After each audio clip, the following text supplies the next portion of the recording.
चलो भाई, आज करना है हम लोगों ने। पहले तो जिसका ये सवाल कल गलत हुआ था पहले वो देख लो सब। जल्दी से एक दफा सवाल फिर से पढ़ो। मेरे ख्याल से सिर्फ हाशिम का सही हुआ था और अब्दुल्ला खान का सही हुआ था। बाकी इमाद तुम देख लो इसको, और जो जिन जिनका सही नहीं है वो देख लें इसको जल्दी से। पहले सवाल को पढ़ लो जल्दी से, फिर मैं सबको समझा रहा हूँ।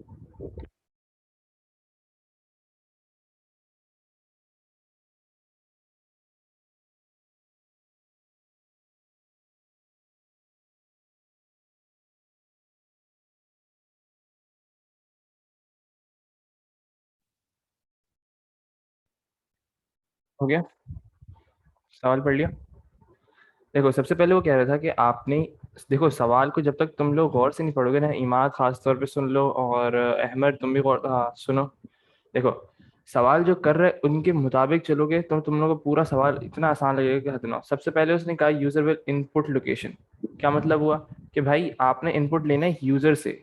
जो भी यूजर से इंफॉर्मेशन लेने के बाद आपने लोकेशन ले ली, फिर उसके बाद आपने सब एक एक चीज लिखी हुई, and you have to search, मतलब आपने सर्च करना है। सर्च के लिए हम लोगों ने कौन सा पढ़ा था?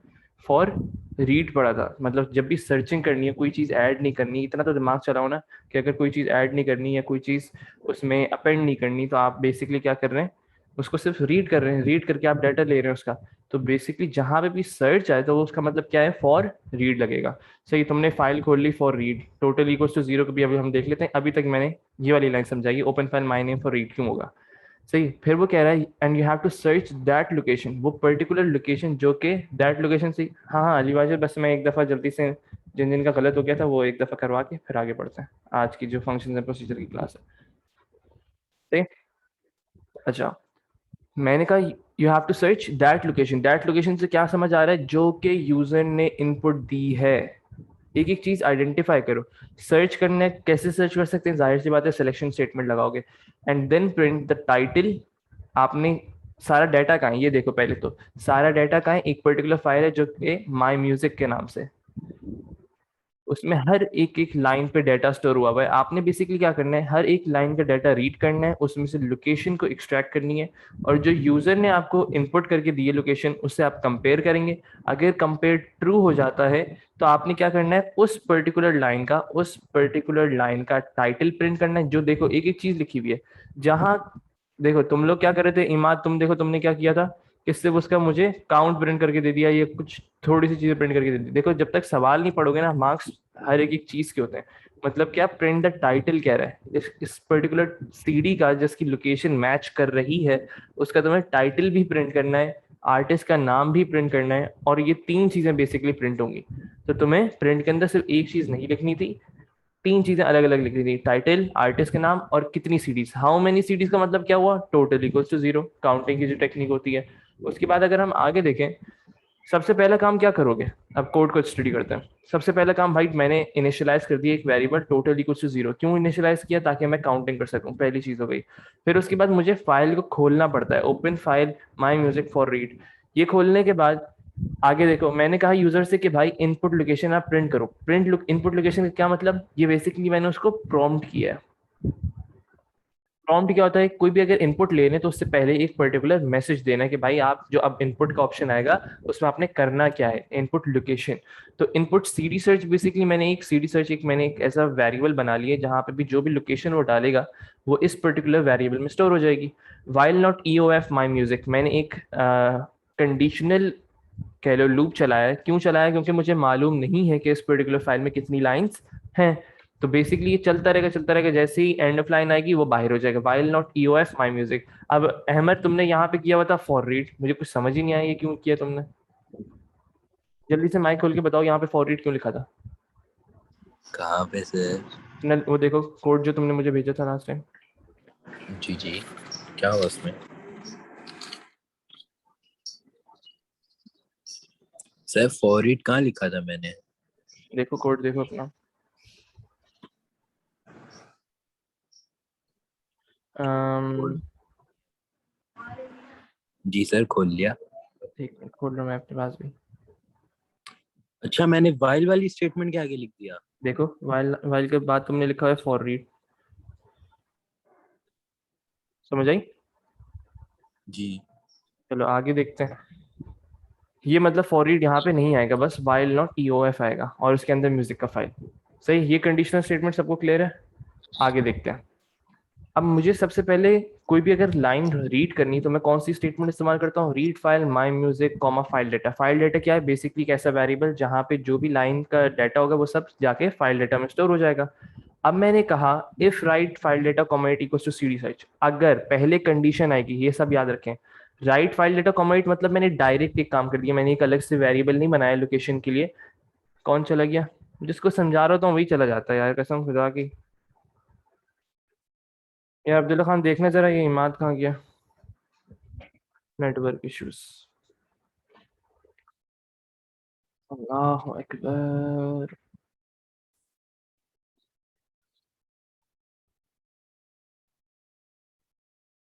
अम्म,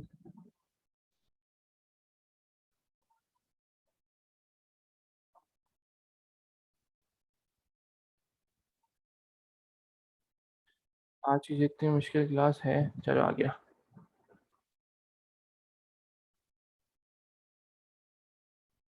इमाद क्लियर है? आवाज तो नहीं आवाज तो नहीं कट रही?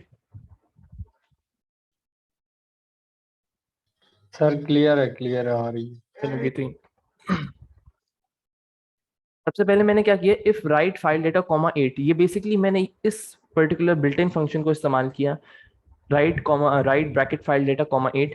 इससे मेरे पास क्या हुआ, सिर्फ लोकेशन को मैंने एक्सट्रैक्ट किया फाइल डेटा में से। सिर्फ और सिर्फ मैंने हर एक एक लाइन की लोकेशन को एक्सट्रैक्ट करता रह रहा हूँ और मैं यहाँ पे पेस्ट करता रह रहा हूँ, डायरेक्ट ऑटोमेटिकली यहाँ पर आती रहेगी right file data comma eight equals to CD search. CD search क्या है? जो कि आपके यूजर ने इनपुट करके दी थी। अगर ये कंडीशन ट्रू हो जाएगी, अगर ये कंडीशन, इनपुट से बताएं, चलो मैं इनपुट से बता देता हूँ। सबसे पहली चीज मैंने क्या किया, input CD search. Input CD search क्या है? यूजर से मैंने कहा कि भाई आप मुझे बताओ लोकेशन, आपको कौन सी लोकेशन के गाने चाहिए। जब मैंने यूजर से कहा कि इनपुट लोकेशन, तो उन्होंने क्या किया, सीडी सर्च में जो भी लोकेशन वो इनपुट करेगा वो सीडी सर्च में स्टोर हो जाएगी। जो भी लोकेशन उसने स्टोर कर दी है, अब मैं क्या करूंगा, मैंने एक लूप लगाया। लूप क्यों लगाया? क्योंकि मुझे मालूम नहीं है कि कितनी लाइन है मुझे, और हर एक एक लाइन को देखना है फाइल की। तो मैंने कहा while not E O F my music read file. अब ये वाले इस लाइन को समझते हैं। Read file my music comma file data. Basically क्या होगा, हाँ हाँ, ये इनपुट सीडी सर्च यूजर करके देगा। एक आपको लोकेशन जो है ना, लोकेशन यूजर इनपुट करके देगा। ये देखो, यूजर विल इनपुट, सब चीजें एक एक चीज लिखी हुई होती है, यूजर विल इनपुट लोकेशन। अब क्लियर है इमाद? हाँ हाँ, तो वही सीडी सर्च बेसिकली, तुम यहाँ पे कुछ भी वेरिएबल का नाम तो कुछ भी रख सकते हो ना। सीडी सर्च मैंने मैंने नाम रखा हुआ है, तुम यहाँ पे इनपुट लोकेशन कर दो, कोई ऐसा इशू नहीं मुझे। नाम से, कहीं नाम से मतलब वो घबराया मत करो, नाम कुछ भी रख सकते हो। मैंने इस पर्टिकुलर एग्जांपल में सीडी सर्च रखा हुआ है। इफ राइट फाइल, इसके बाद ये देखते हैं, while not E O F my music. मैंने ये क्यों लगाया? क्योंकि मुझे मालूम नहीं था कि कितनी लाइंस है उस पर्टिकुलर फाइल के अंदर। फिर मैंने कहा रीड फाइल।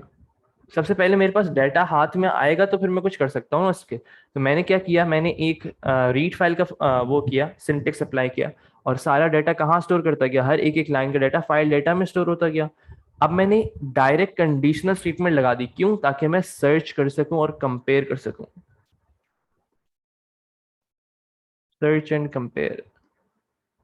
तो सबसे पहले मैंने क्या किया, if right file data comma 8। इससे क्या हो रहा है, मेरे पास सिर्फ लोकेशन जो है वो एक्सट्रैक्ट हो रही है उस पर्टिकुलर लाइन से जो कि फाइल डाटा के अंदर स्टोर हुई है। कैसे?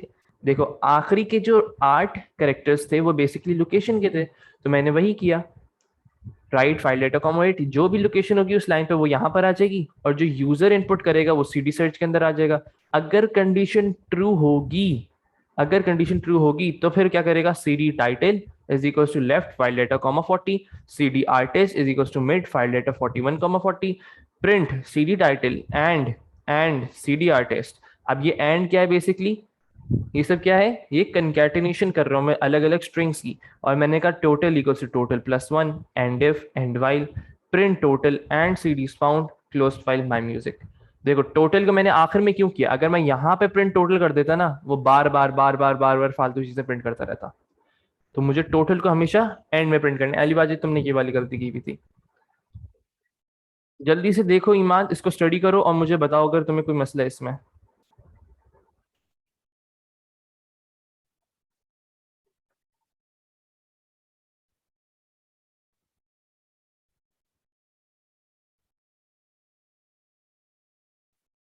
सवाल समझ आया तुम्हें? देखो तुम मसला कर रहे हो सवाल समझने में, एक एक चीज मेंशन होती है, बहुत ध्यान से क्वेश्चन को पढ़ा करो। यूजर वेल इनपुट लोकेशन मतलब इनपुट लेनी है लोकेशन, और उस पर्टिकुलर लोकेशन, दैट लोकेशन का मतलब क्या है, उस पर्टिकुलर लोकेशन पे। सवाल जब तक नहीं समझ पाओगे, इंग्लिश बेहतर करो अपनी, सवाल को पढ़ना समझो, कैसे सीख सकते हो उसको, सवाल को कैसे पढ़ते हैं, वो सब चीजें सीखो तुम।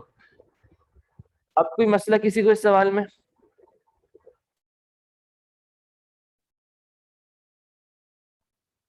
अब किसी को मसला, जल्दी से जवाब दो ताकि मैं आगे बढ़ूँ। आज का स्टार्ट करें हम लोग फिर। थोड़ा ज़ूम आउट कर दे, मैं इसका स्क्रीनशॉट ले लूँ। मैं तुम्हें वो भेज रहा हूँ, पीडीएफ शेयर कर रहा हूँ, बल्कि अभी कर देता हूँ, तुम लोग उसको देख लो, ओके पूरा कोड ओके लिख लो। सर, ओके मैं नहीं अच्छा मुझे क्या भेजना था तुम लोगों को, फाइल्स का ना, तो इसी के अंदर कोड भी लिखा हुआ है और बाकी सारी चीज़ें भी हैं, तो इधर से देख लेना और इसको एक दफ़ा फिर से पढ़ लेना और कर लेना। चलो आज की क्लास है हम लोगों की फंक्शंस एंड प्रोसीजर के बारे में। ऑल्दो कि मुझे फंक्शंस एंड प्रोसीजर में कुछ कराने की ज़रूरत नहीं है, लेकिन इसके सवाल कैसे आते हैं मैं उससे आप लोगों को फेमिलियराइज करना चाह रहा हूँ।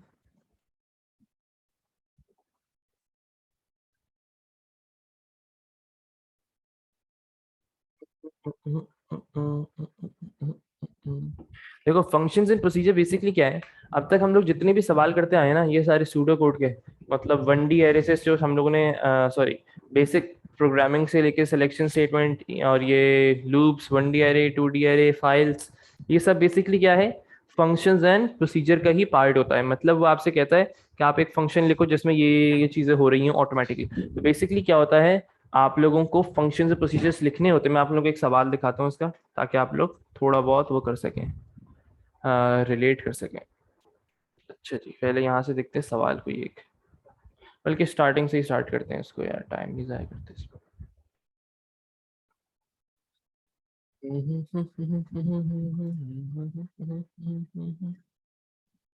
अच्छा सबसे पहली चीज़ हम लोग समझते हैं फंक्शंस एंड प्रोसीजर है क्या।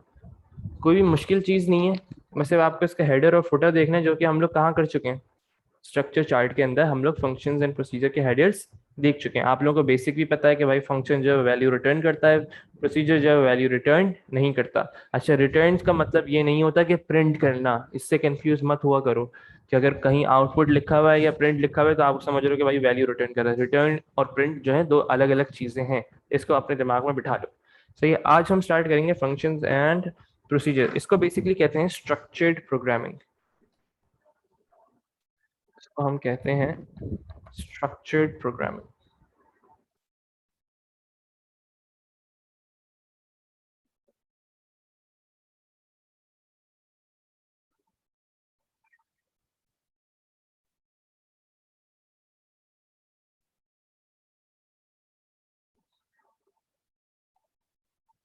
अच्छा मैंने आप लोगों को वो सब चीज़ें तो समझाई भी हैं, उसकी एफ ऑफ एक्स से मैथ के जो फंक्शंस होते हैं वो बस बेसिकली सारी चीज़ें हम लोगों ने की हुई हैं। और हम लोगों ने क्या किया हुआ है कि पैरामीटर्स का सबको कॉन्सेप्ट क्लियर है। जल्दी जल्दी मुझे चैट पर जवाब देते रहो, वरना मुझे फिर से एक्सप्लेन करना पड़ेगा ये आज। मुझे बस इतना बताओ कि भाई वो कौन सी चीज़ है जो कि वैल्यू रिटर्न करती है। बस जो सवाल पूछो सब डायरेक्ट मैसेजेस करें, डायरेक्ट मैसेज पे कन्वर्ट करो, direct message, direct direct direct direct message. वो कौन सी चीज़ है जो वैल्यू रिटर्न करती है? सबका जवाब आना चाहिए, फिर बोल रहा हूँ मैं।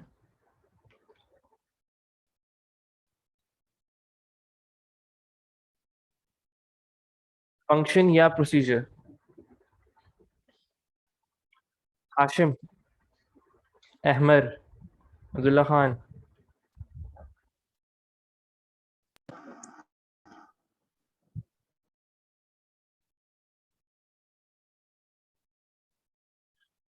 वो कौन सी चीज है जो वैल्यू रिटर्न करती है, फंक्शन या प्रोसीजर? सही है अहमद, जवाब चाहिए मुझे।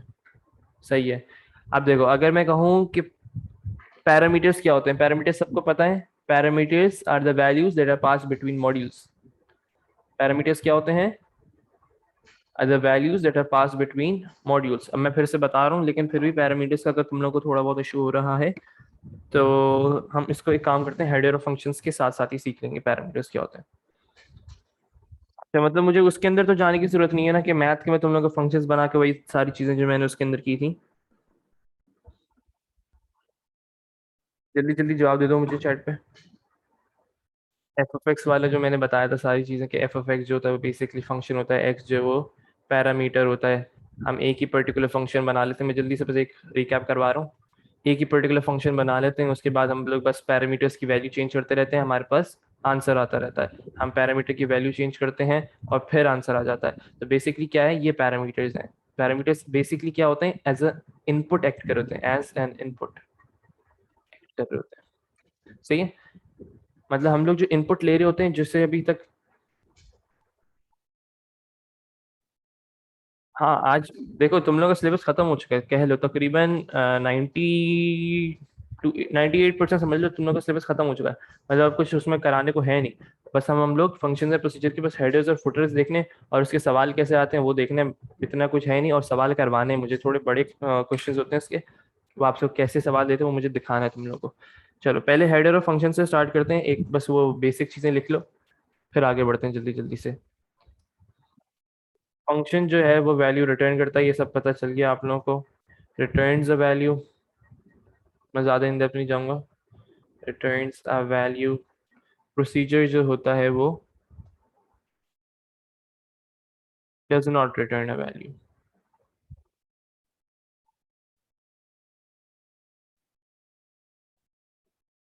सही है जी, बिल्कुल बेसिक बात हो गई। अब जल्दी से एक रिकैप करते हैं हम लोग हेडर ऑफ अ फंक्शन की। हेडर ऑफ अ फंक्शन और प्रोसीजर जो है वो दोनों सेम चीज होती हैं, पहले भी हम लोग डिस्कस कर चुके हैं। अगर आपको प्रोसीजर क्या लिखना है हेडर, तो बेसिकली क्या होता है, आप लोग उसके अंदर रिटर्न वाली जो कॉन्सेप्ट है उसको इस्तेमाल नहीं करते, और फंक्शन के अंदर रिटर्न वाला कॉन्सेप्ट इस्तेमाल हो रहा होता है। जल्दी से हेडिंग डालो सब, header of a function. Header basically header and footer, इसका एक मार्क होता है पूरा। सही है, अगर कोई भी मार्क्स उठा के देखोगे तो उसका हेडर ऑफ अ फंक्शन का एक मार्क होगा, डिक्लेरेशन का एक मार्क होगा, बाकी जो कोड की लॉजिक है उसका एक मार्क होगा, बाकी सारे मार्क्स होंगे उसके।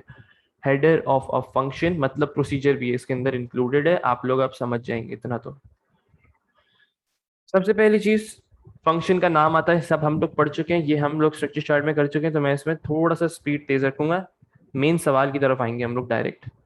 फंक्शन, उसके बाद जो भी आपने नाम रखा हुआ है उस पर्टिकुलर फंक्शन का, फिर उसके बाद आता है ब्रैकेट्स। ब्रैकेट्स के अंदर क्या आएगा, आपका name of particular variable. Second यार, नेम ऑफ वेरिएबल, ये थोड़ा कुछ ज्यादा ही पिंकिश हो गया, पिंकिश।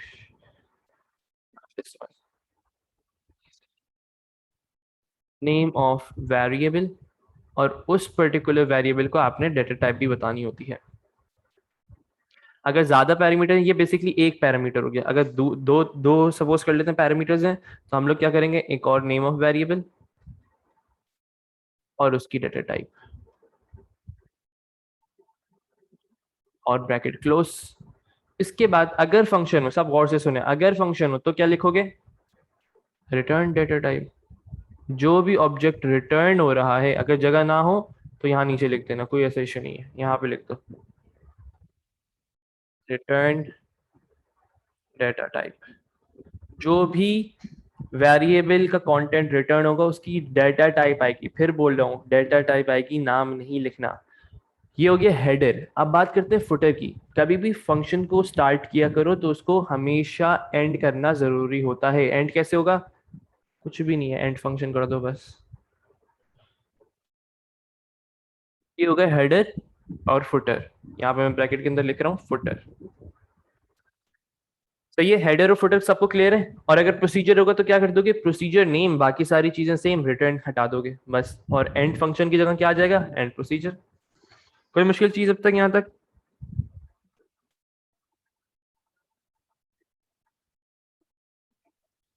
चलो, अब एक चीज कॉन्सेप्ट समझो कि ये जो नेम्स ऑफ वेरिएबल्स हैं, ये सब वेरिएबल्स जो है ना, हम लोग जो नॉर्मल कोड के अंदर एज अ इनपुट ले रहे थे, अब ये हम लोगों का एज एन इनपुट एक्ट कर रहे होंगे। पैरामीटर्स, ये बहुत जरूरी पॉइंट है, इसलिए लोग इसमें ज्यादा कंफ्यूज हो जाते हैं। Parameters acts as inputs. सही है,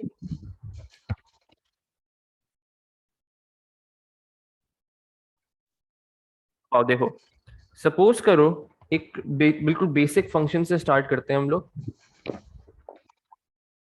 बिल्कुल बेसिक फंक्शन से एक सवाल लेते हैं हम लोग जल्दी से।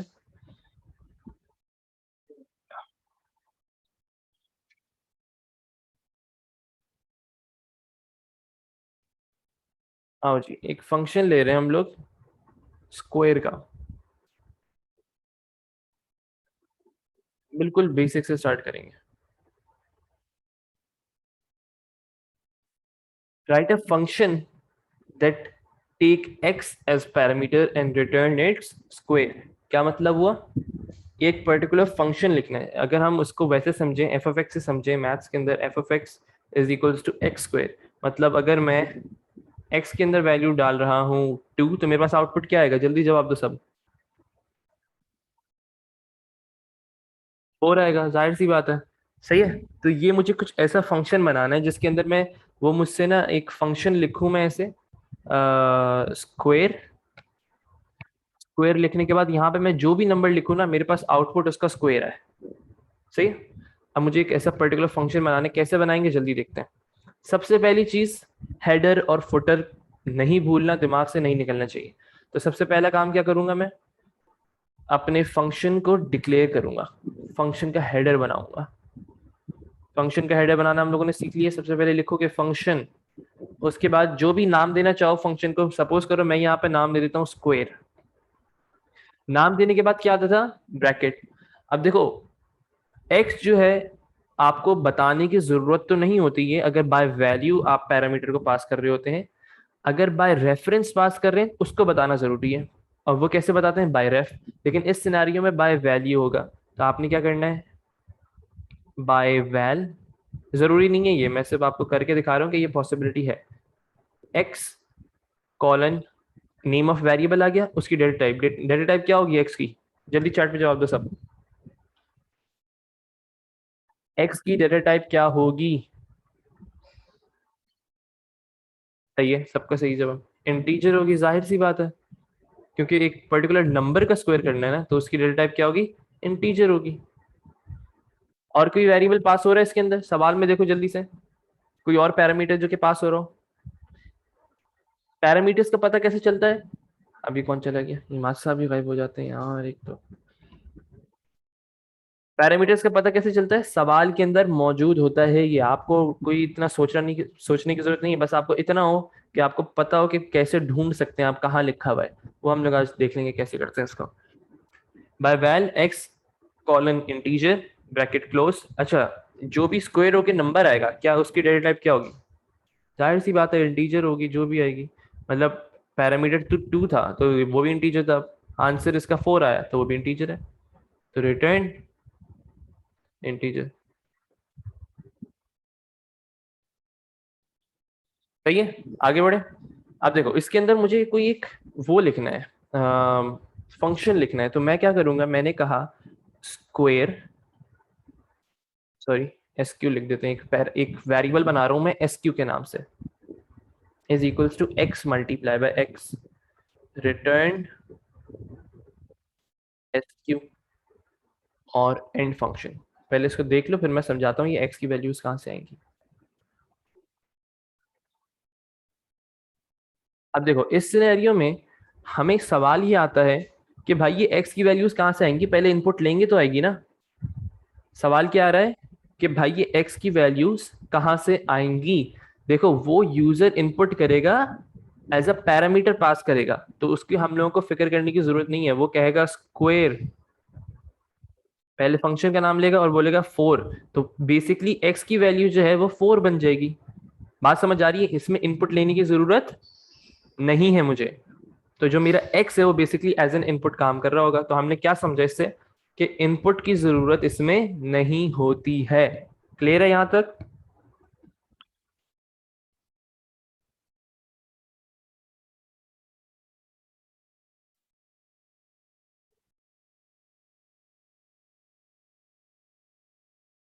हाँ कह लो, इनपुट करवाने का कह लो, सही है। देखो आगे बढ़ते हैं थोड़ा। सपोज करो मैंने एक वेरिएबल बनाया है, मैंने एक वेरिएबल बनाया है आंसर के नाम से। सही है, अब मेरा फंक्शन ऊपर तैयार हो चुका है, मेरी ये पर्टिकुलर प्रोग्रामिंग का आईडीई है। सपोज कर लो इसको एक इंटीग्रेटेड डेवलपमेंट एनवायरनमेंट है जहाँ पे मैं कोड लिख रहा हूँ। अब मैंने वहां पे एक वेरिएबल बनाया आंसर के नाम से। सही है, मेरा फंक्शन बन चुका है, तैयार है अब मेरा। मैंने एक वेरिएबल बनाया आंसर के नाम से, मैंने उधर एक फंक्शन को कॉल किया जैसे हम लोग बिल्ट इन फंक्शन को कर रहे थे ना, और मैंने एज अ पैरामीटर 5 पास कर दिया। और अब मैं कहता हूँ प्रिंट आंसर। तो अब ये जो 5 है ये बेसिकली x में कन्वर्ट हो जाएगा और ये पूरे सारे स्टेप्स ऑटोमेटिकली होंगे, मुझे फिर से लिखने की जरूरत नहीं है। तो अब बेसिकली आंसर में क्या प्रिंट होकर आएगा, जल्दी जवाब चाहिए मुझे। आउटपुट क्या आएगा? 25 आ जाएगा, खत्म बात, इतनी सी। मेरे कंसोल के अंदर जहां पे भी आउटपुट आ रहे होते हैं वो 25 आ जाएगा। इतना सा काम है। तो बेसिकली एक फंक्शन मैंने अब खुद बना लिया, जैसे हम लोग अब बिल्ट इन फंक्शन इस्तेमाल कर रहे थे, अब मैं इसको कहीं भी बस मैं स्क्वायर लिखूंगा और मेरे पास काम वही हो रहा होगा सारे जो कि इस पर्टिकुलर स्टेप्स के अंदर हो रहा है। कॉन्सेप्ट क्लियर है फंक्शन का?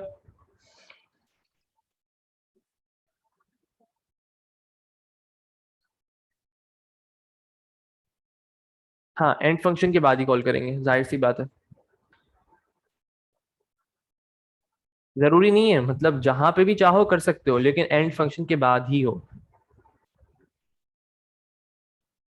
कहीं भी कॉल कर सकते हो।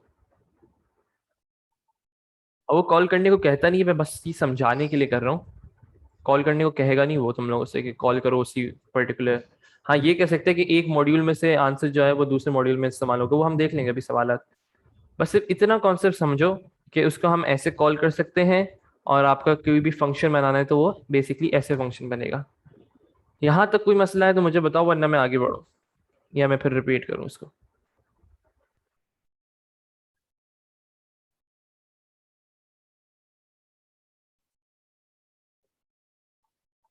चलो, अब देखो इसको, देखो स्क्वायर क्यों लिखा किधर, इसकी बात कर रहे हो? ईमान जब माइक खोल के मुझे समझाओ क्या कहना चाह रहे हो। अभी क्लियर कर लो, वरना फिर आगे जाके मसला हो जाएगा। सर ये ब्रैकेट से पहले स्क्वायर क्यों लिखा है आपने? इसकी बात कर रहे हो? नहीं, ऊपर ऊपर फंक्शन में। इसकी बात कर रहे हो? जी। देखो, ये होता है, मैंने तुम लोगों को वो बताया था अभी कि फंक्शन के बाद नेम आता है, ऐसा है। तो मैंने ये अपने फंक्शन को एक नाम दिया है, स्क्वायर के नाम से, कुछ भी दे दो, तुम्हारी मर्जी है वो। क्लियर है?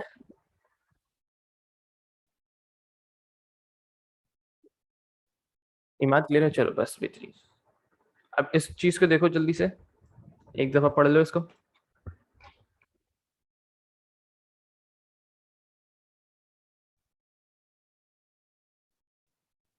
हेडर्स और फुटर फंक्शन की तरह ही होंगे, मैं पहले बता चुका हूँ। लेकिन उसकी जगह क्या आ जाएगा, जहाँ फंक्शन लिखा हुआ होता है वहाँ प्रोसीजर आ जाएगा, और कोई भी रिटर्न की चीज नहीं होगी। और फुटर बिल्कुल सेम है, बस प्रोसीजर की जगह फंक्शन लिखना है। कोई मसला है इसमें?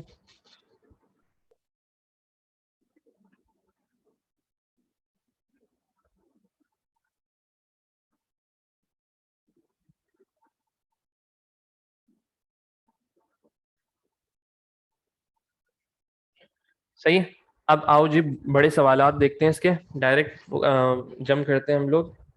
अलग अलग केसेस हैं, देखो फंक्शन एंड प्रोसीजर के सवाल मैंने पहले ही बताया था आपको कि इसके सवाल जो अलग अलग तरीके से आ सकते हैं, एरेस के साथ मिक्स होके, सिलेक्शन स्टेटमेंट, लूप्स और सब मिक्स होकर भी आ सकता है। तो बेसिकली आप लोग फंक्शन एंड प्रोसीजर का मतलब क्या है, आपने अब तक जितना पढ़ा है वो सब इंक्लूडेड है इसके अंदर। सही है। अलग से कोई भी सवाल नहीं करेगा कि सिलेक्शन स्टेटमेंट बताओ, लार्जेस्ट नंबर कौन सा है, स्मॉलेस्ट नंबर कौन सा है, ये सब ओ लेवल की चीजें हैं। अब जो है ये सब मिक्स होकर आएगा, आपको पता होना चाहिए कि आपने कैसे चीजों को इस्तेमाल करना है अपना पर्टिकुलर आउटपुट को लेकर आने के लिए। जो भी आपकी रिक्वायरमेंट्स हैं, जो भी यूजर की रिक्वायरमेंट्स हैं, जो जो भी क्वेश्चन की रिक्वायरमेंट है, उनको फुलफिल करने के लिए आपने अपना क्या चीज, इमाद कुछ कह रहे हो?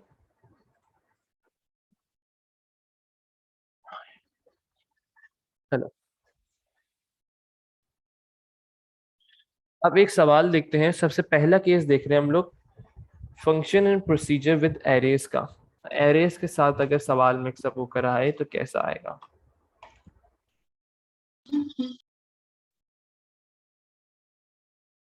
ये देखो क्वेश्चन नंबर 6।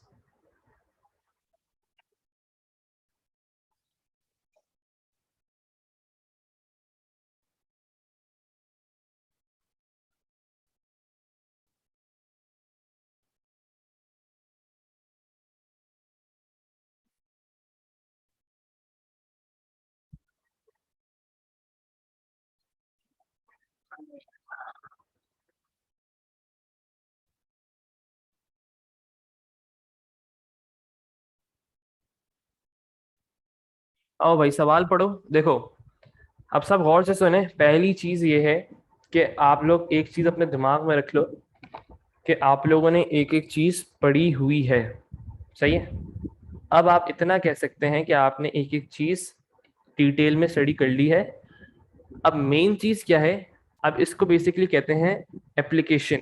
आप जो आपने स्किल्स सीखी हैं अब तक 10 दिन में, उसमें आपने सीखा क्या है? मेन चीज ये है। आपसे वो कभी भी नहीं कहेगा कि भाई आप लार्जेस्ट नंबर को प्रिंट करो, स्मॉलेस्ट नंबर को प्रिंट करो, लेकिन आप लोगों को लॉजिक पता होनी चाहिए, कैसे चीजों को अप्लाई करते हैं वो पता होना चाहिए।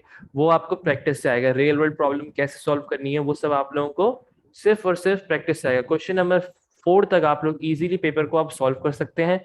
कोई भी ऐसा मसला उसमें नहीं होगा। स्ट्रक्चर चार्ट का सवाल आ जाएगा, फ्लो चार्ट का सवाल आ जाएगा, और थ्योरी के जितने हम लोगों ने सवाल किए हैं वो सब आ सकते हैं। एडीटी का क्वेश्चन आ जाएगा, स्टेट ट्रांजिशन का क्वेश्चन आ जाएगा। लेकिन 5 और 6 के बाद आप लोगों को अपना दिमाग इस्तेमाल करना पड़ेगा। अब जल्दी से सवाल को पढ़ते रहो और मुझे खुद बोलते रहना कि नीचे जाते रहे, मतलब यहाँ जब यहाँ तक हो जाए मुझे बता देना, फिर मैं और नीचे चला जाऊंगा। सही। अभी सिर्फ यहाँ तक पढ़ लो, ये जो स्क्रीन पे भी दिख रहा है तुम लोग को। और एक एक चीज को ना आइडेंटिफाई करने की कोशिश करो और चीजों को अपने दिमाग में समझने की कोशिश करो कि भाई क्या हो सकता है, कैसे हो सकता है, वो सब चीजें। एक एक चीजों को आइडेंटिफाई करो। बहुत जरूरी, छोटी छोटी चीजें इसमें ना बहुत जरूरी होती हैं इस पर्टिकुलर क्वेश्चंस में। क्वेश्चन नंबर 6 और क्वेश्चन नंबर 5 में तो बहुत माइनर डिटेल्स हो ना, उनको भी आइडेंटिफाई किया करो। क्या हुआ, क्या मतलब मैं करके दिखाऊं? अगर मैं पर्टिकुलर क्वेश्चन सॉल्व कर रहा होता हूँ ये, तो मैं क्या करता हूँ? मैं पेंसिल लेता हूँ, जो भी पेन है मेरा, वो जो भी है मेरे पास, मैं सिर्फ और सिर्फ मेन चीजें हाईलाइट करता हूँ। A company hires rowing boats on a lake. The company has 10 boats, और उनके नंबर कैसे हुए? 1 to 10 नंबर हुआ है। सही है। The company is developing a program to help manage and record the hiring out process. देखो एक कंपनी है पर्टिकुलर, वो क्या कर रही है?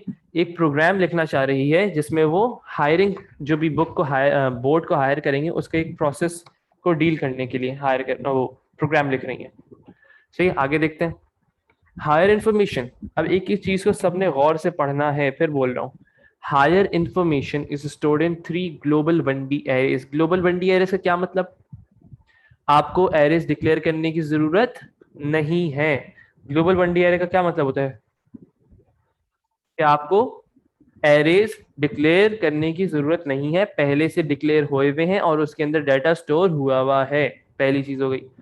When a boat is hired out, each array contains 10 elements. Her array के अंदर कितने एलिमेंट्स हैं? 10 है। तो मेरे दिमाग में अब ये आ जाना चाहिए कि फॉरन क्लिक करना चाहिए कि भाई एक फॉर लूप होगा जिसके अंदर 10 एलिमेंट्स, मतलब 1 to 10 तक का मैं लूप चलाऊंगा। सब चीजें दिमाग में आहिस्ता आहिस्ता करके आनी चाहिए। रिप्रेजेंटिंग ईच ऑफ 10 बोट्स, मतलब क्या हुआ? अब इस पर्टिकुलर लाइन को समझो। Each array contains 10 elements. 10 elements हैं और 10 बोट्स हैं। अगर इंडेक्स पोजीशन नंबर 1 की बात करूं तो मतलब बोट नंबर 1 की बात हो रही है। अब सबने बहुत डिटेल से समझ रहे हैं इस सवाल को। अगर हम लोग बात कर रहे हैं इंडेक्स पोजीशन 1, इंडेक्स पोजीशन 1 पे क्या स्टोर हुआ है? बोट नंबर 1 की सारी इंफॉर्मेशन। समझ आ रहा है? The 3 1D arrays are summarised as follows. एक एरे का नाम है हायर टाइम, एक एरे का नाम है ड्यूरेशन, एक एरे का नाम है cost. Index position number 1 of hire time पे क्या स्टोर हुआ है? उसकी डेटा टाइप है string. The time the boat was hired out. अब ये देखो, एक एक चीज पे फोकस रखना है कि टाइम जो दिया हुआ है किस फॉर्म में दिया हुआ है? स्ट्रिंग की फॉर्म में दिया हुआ है। तो अगर हमें इस पर्टिकुलर टाइम को इस्तेमाल करना हुआ तो हम लोग इसको कन्वर्ट करेंगे। पहली चीज हो गई the time the boat was hired out, मतलब किस टाइम पे किस बंदे ने इस बोट को हायर किया था। बेसिकली सिर्फ टाइम स्टोर किया हुआ है। हर इंडेक्स पे सपोज करो बोट नंबर 1, बोट नंबर 1 है, वो 10-15 पे हायर किए एक बंदे ने। तो बेसिकली क्या होगा? इंडेक्स एक एरे है हायर टाइम के नाम से, उसकी इंडेक्स पोजीशन 1 पे क्या स्टोर हुआ है? 10-15। अगर बोट नंबर 2 की बात हो रही थी वो क्या होता? इंडेक्स पोजीशन 2 पे उस पर्टिकुलर बोट का टाइम स्टोर हुआ था। मैं सिर्फ समझा रहा हूँ अभी इमाद कि अभी टाइम कन्वर्ट सच कोई जरूरत नहीं है उसकी तुम्हें। अगर आगे हम सवाल में देखेंगे, टाइम कन्वर्ट से मतलब स्ट्रिंग से अगर हमें इसको कन्वर्ट करना है, मतलब अगर मैं कहूँ इसके अंदर 2 घंटे ऐड कर दो, 2 घंटे ऐड ऐसे तो नहीं कर सकते ना। इस पर्टिकुलर चीज को तुम इसमें कन्वर्ट करोगे किससे? नंबर्स में कन्वर्ट करोगे। नंबर्स में कन्वर्ट करने के बाद पहले तो एक्सट्रैक्शन करोगे। अगर मैं कहूँ कि मुझे ये 15 मिनट और ऐड करने इस पर्टिकुलर टाइम में, तो बेसिकली तुम सबसे पहले स्ट्रिंग को वो करोगे, क्या कह सकते हैं, स्लाइसिंग कहते हैं इसको। क्या मतलब, राइट वाला फंक्शन अप्लाई करोगे, राइट वाला फंक्शन अप्लाई करके दो कैरेक्टर्स राइट से 15 को निकाल लोगे साइड पे निकालने के बाद, लेकिन जो आउटपुट आएगा ना वो स्ट्रिंग में आएगा। लेकिन हम लोग अगर उसके अंदर 15 ऐड करना चाहें वो पॉसिबल नहीं है। क्यों पॉसिबल नहीं है? मतलब स्ट्रिंग के अंदर कैलकुलेशन पॉसिबल नहीं होती, तो मुझे एक और फंक्शन अप्लाई करना पड़ेगा, और वो कौन सा है? स्ट्रिंग टू नम का फंक्शन। जब मैं उसको नंबर्स में कन्वर्ट कर लूंगा फिर मैं एडिशन कर सकता हूँ। थोड़ा बहुत समझ आया? जरूरी नहीं है ये करना, लेकिन मैं सिर्फ समझा रहा हूँ अभी। थोड़ा बहुत समझ आया इमाद?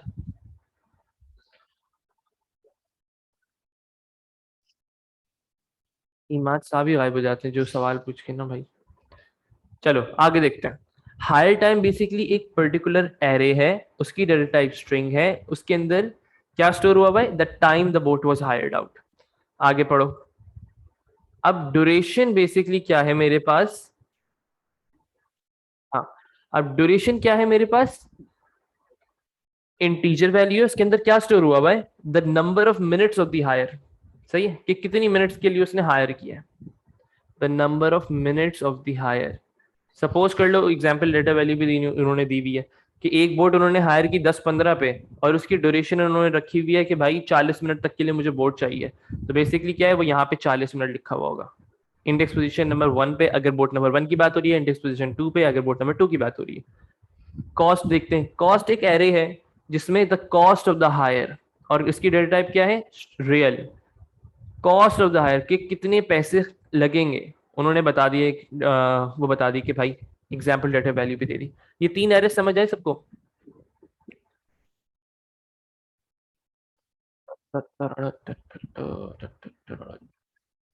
सही है, इसमें तो कुछ खास नहीं था अभी। आगे पढ़ो।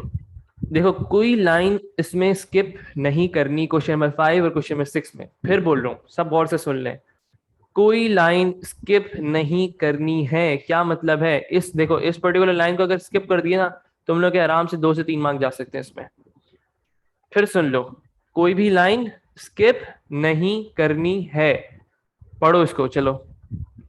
If an individual boat is not currently on hire, बहुत जरूरी चीज है ये। क्या कह रहा है? अगर एक इंडिविजुअल बोट हायर पे नहीं, किसी ने हायर नहीं की भी, सपोज करो बोट नंबर 5 है जो कि किसी ने हायर नहीं की, वो भी डॉक पर पड़ी हुई है, the corresponding element of the hire time array will be set to available. क्या मतलब हुआ? अगर सपोज करो बोट नंबर 5 जो थी वो किसी ने हायर नहीं की हुई थी, तो जो एरे था हायर टाइम का, उसकी इंडेक्स पोजीशन 5th पे क्या लिखा हुआ होगा? अवेलेबल।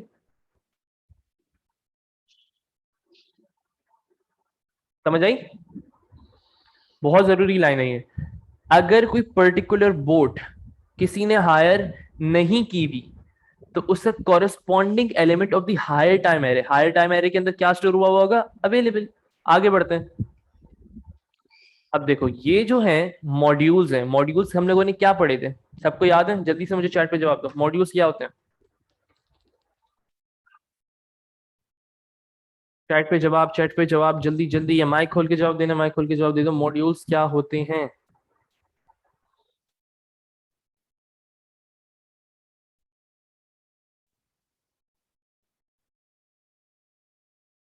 भाई जवाब दे दो। सब टास्क, बिल्कुल सही जवाब आया हिमाद साहब, छा गया आप। सब टास्क को हम लोग बेसिकली, हाँ, फंक्शन या प्रोसीजर दोनों हो सकते हैं, रिवाजित कंफ्यूज मत होना इससे। अब वो हम आइडेंटिफाई कैसे करेंगे, कौन सा फंक्शन है कौन सा प्रोसीजर है, वो अभी सीखते हैं हम लोग। सबसे पहला काम, अगर आप लोगों ने क्या करना है कि पहली चीज तो ये पढ़ लो, क्वेश्चन नंबर ए पढ़ लेना, सही है? जो भी पार्ट ए लिखा हुआ उसको पहले पढ़ लेना। Right pseudo code for the module list available. उन्होंने नाम नहीं बताया हमें, उन्होंने हमें ये नहीं बताया कि ये फंक्शन है या प्रोसीजर है, उन्होंने हमें बस क्या बोला है? आपने सूडो कोड लिखना है for the module list available. एक पर्टिकुलर फंक्शन है या प्रोसीजर, कुछ भी हो सकता है। चलो वापस ऊपर आओ। अब एक एक चीज को बहुत गौर से समझना है, हर एक एक मॉड्यूल को इस्तेमाल करना है। बेसिकली क्या है, आप जरूरी नहीं है कि आपने अगर एक मॉड्यूल बना लिया है वो दूसरे मॉड्यूल में इस्तेमाल नहीं हो सकता। ये भी पॉसिबिलिटी है कि अगर आप लिस्ट अवेलेबल का कुछ कोड लिख रहे हैं तो वो एड टाइम का मॉड्यूल जो है उसमें इस्तेमाल हो रहा हो। रिकॉर्ड हायर का मॉड्यूल जो है वो इसमें इस्तेमाल हो रहा हो। तो सब चीजें एक एक चीज पढ़ना बहुत जरूरी है। अब स्टार्ट करेंगे हम लोग एड टाइम का जो मॉड्यूल है। एड टाइम बेसिकली क्या है, फंक्शन है या प्रोसीजर, वो हमने आइडेंटिफाई करना है। सब चीजें लिखी हुई हैं। कॉल्ड विथ टू पैरामीटर्स, दो पैरामीटर्स से उसको बुलाया जाएगा, मतलब कॉल किया जाएगा, दो पैरामीटर्स उसके अंदर पास किए जाएंगे। कौन कौन से पैरामीटर्स हैं? अ string value representing a time. सब गौर से सुने। called with two parameters, a string value representing a time, an integer value representing a duration in minutes। सही है? एक ड्यूरेशन और स्ट्रिंग वैल्यू दोनों इसके अंदर जाएंगी। अब वो काम क्या करेगा वो देख लो। adds the duration to the time to give a new time, returns the new time as a string। सिर्फ इस चीज को समझो। एड टाइम को पढ़ो जल्दी से एक दफा। पहले एक चीज मुझे बताओ कि ये एड टाइम फंक्शन है या प्रोसीजर है? इन हाईलाइटेड वर्जन्स को पढ़ के क्या समझ आ रहा है हमें कि ये फंक्शन है या प्रोसीजर है? जाहिर सी बात है फंक्शन है। क्यों फंक्शन है भाई? आखिरी लाइन पे कह रहा है returns the new time as string. तो क्या मतलब हुआ? रिटर्न का मतलब ही यही है कि वो फंक्शन है। इतनी सी चीज। जल्दी से पढ़ो ये एड टाइम का फंक्शन क्या कर रहा है। तो देर माइट बी पॉसिबिलिटी कि उसको हम लिस्ट अवेलेबल के अंदर इस्तेमाल कर रहे हो, तो इसीलिए कह रहा हूँ पढ़ लो एक दफा सब चीजें। एट टाइम का फंक्शन सब पढ़ें और दिमाग में बिठा लें कि क्या क्या हो रहा होगा। बेसिकली अगर उर्दू में बात करें इसको सही से कि भाई एक स्ट्रिंग वैल्यू लेंगे और एक इंटीजर वैल्यू लेगा। वो कौन कौन सी? रिप्रेजेंटिंग अ टाइम, मतलब क्या? हायर टाइम का एक टाइम लेगा और ड्यूरेशन का एक टाइम लेगा। और वो बता देगा कि भाई अब जो बोट है वो बेहतरीन Ali Wajid time plus duration कर रहा है वो। सही है जी। वो हमारा काम नहीं है कि वो कैसे कर रहा है। अगर वो तुमसे कहे कि एट टाइम का तुम्हें सूडो कोड लिखना है, फिर तुम्हें सोचना पड़ेगा कि मैं कैसे कर सकता हूँ एक स्ट्रिंग वैल्यू को और एक इंटीजर वैल्यू को ऐड। सही है, वो तुम्हें सोचना पड़ेगा। अभी फिलहाल वो हमसे क्या कह रहा है, क्वेश्चन हम लोगों ने पढ़ लिया है, लिस्ट अवेलेबल का हमें सूडो कोड लिखना है। मतलब हमें ये वाले जो स्टेप्स है ना, इनका सूडो कोड लिखना है। आगे पढ़ते हैं अब आहिस्ता आहिस्ता। लिस्ट अवेलेबल एक हमें फंक्शन लिखना है या प्रोसीजर लिखना है वो हमें नहीं पता। वो हमें पता चल जाएगा जब हम ये रिक्वायरमेंट्स को, डिस्क्रिप्शंस को पढ़ लेंगे। आओ, सबसे पहली चीज हमें आइडेंटिफाई करना है कि ये आपका कितने पैरामीटर्स इसके अंदर पास होंगे। पढ़ो पहली line. Called with a string value representing the time the hire will start. क्या मतलब हुआ? एक पैरामीटर होगा जिसके अंदर स्ट्रिंग वैल्यू होगी। बेसिकली आप वो पैरामीटर का नाम आप कुछ भी रख सकते हैं। with a string value representing the time the hire will start। सही है। outputs the boat number that will be available। क्या मतलब हुआ? outputs the boat numbers। boat numbers से क्या समझ आ रहा है सबको? boat numbers से क्या समझ आ रहा है? कौन सी टेक्निक अप्लाई होगी इस पे?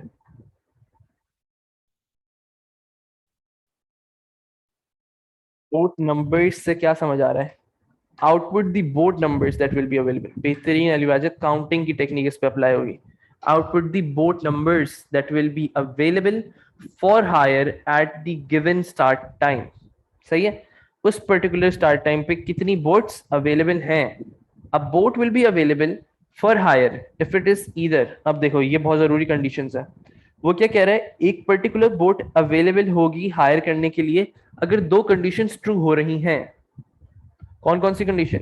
Currently not on hire. ये हम कैसे चेक कर सकते हैं करंटली नॉट ऑन हायर? कोई मुझे सब चैट पे जवाब दे। मुझे क्या थिंकिंग आ रही है तो दिमाग के अंदर क्या थिंकिंग आ रही है? करंटली नॉट ऑन हायर का कैसे पता चलेगा हमें? माइक खोल के जवाब दे दो, वो ज्यादा बेहतर है, थोड़ा जल्दी भी हो जाएगा। ट्रू और फॉल्स क्या मतलब? ट्रू और फॉल्स? नहीं नहीं, ये कंडीशन चेक कैसे करेंगे हम लोग? मैं सवाल ये कर रहा हूँ, हायर हुई भी है या नहीं हुई भी, वो हम कंडीशन कैसे चेक करेंगे? नहीं ब्रो, ये देखो, उन्होंने कहा था हमें, इसको पढ़ो अब जल्दी से, शाबाश। उन्होंने कहा था हायर टाइम एक ऐसा एरे है, इस पर्टिकुलर एरे में हम सर्च करेंगे, जहां पे भी हमें अवेलेबल इनकाउंटर हो जाएगा हम कर देंगे कंडीशन ट्रू। समझ आई? इसलिए कहा है छोटी छोटी चीजें इसमें वैल्यू रखती हैं बहुत ज्यादा। जहां पे भी हम हायर टाइम का एक बेसिकली उन्होंने कहा था, इसीलिए सब चीजें बहुत जरूरी हैं, एक एक चीज इसमें से लिंक हो रही होती है। सही। करंटली नॉट ऑन हायर हमें कैसे पता चलेगा? हायर टाइम का एक एरे बना हुआ है, उसमें सारी वैल्यू स्टोर हुई हुई है, अवेलेबल है या नहीं अवेलेबल, आगे देखते हैं। दूसरी कंडीशन अवेलेबल होने की, अवेलेबल होने की दूसरी कंडीशन क्या है? पहली कंडीशन क्या थी? Currently not on hire. वो कैसे पता चलेगा हमें? हम एरे को देखेंगे हायर टाइम के, जहां जहां अवेलेबल मिलेगा ना हमें, वहां वहां हम बेसिकली कहेंगे कि हाँ भाई जो लिस्ट अवेलेबल है हम उसको काउंट करेंगे। दूसरी कंडीशन क्या है? Due back before the given hire start time. क्या मतलब हुआ? Due back before the given hire start time, जो भी मैं हायर स्टार्ट टाइम डाल रहा हूं, जो बोट पहले से कहीं गई भी है, अगर वो उस स्टार्ट टाइम से पहले वापस आ जाती है तो मैं उसको कंसिडर करूंगा कि भाई ये बोट अवेलेबल है। समझ आई? या फिर समझाऊं इसको डिटेल में? लिस्ट अवेलेबल के अंदर वो बंदा टाइम डालेगा कि मुझे इस टाइम पे बोट चाहिए, और हम लोग ने एक फंक्शन था, मॉड्यूल था ऐड टाइम का, ऐड को चेक करना होगा फिर। हाँ बेहतरीन अली वाजिद, बेहतरीन। दूसरी कंडीशन क्या कह रही है? Due back before the given hire start time. Basically इसमें क्या है, कंडीशन क्या कह रहा है वो, कि आपने जो भी बोट हायर करने के लिए जो स्टार्टिंग टाइम डाली है, जो भी डाला होगा आपने लिस्ट अवेलेबल में पैरामीटर जो पास किया होगा, वो टाइम जो है ज्यादा है उस पर्टिकुलर, सपोज कर लो जो भी इसको ना मैं ग्राफिकली समझाता हूँ, तुम लोगों को ज्यादा बेहतर समझ आएगा। यहाँ पे समझो, एक बोट थी,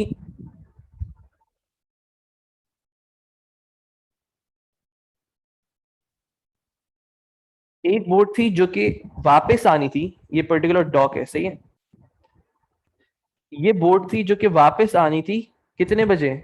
2:15 पे इसने वापस आना है। और यहाँ पे एक बंदा खड़ा हुआ है, सपोज कर लो अहमर साहब खड़े हुए हैं यहाँ पे। अहमर ने कहा मुझे बोट हायर करनी है। कब हायर करनी है? 3 बजे हायर करनी है। अभी देखो, अभी फिलहाल इस सिनेरियो में 2:15 पे बोट जा चुकी है, मतलब वो हायर टाइम के अंदर अवेलेबल नहीं दिखा रहा होगा। लेकिन हमें ये पता है कि भाई ये 2:15 तक वापस आ जाएगी, तो जिस टाइम पे मुझे बोट चाहिए उस वक्त तक ये बोट अवेलेबल होगी। समझ आई कुछ?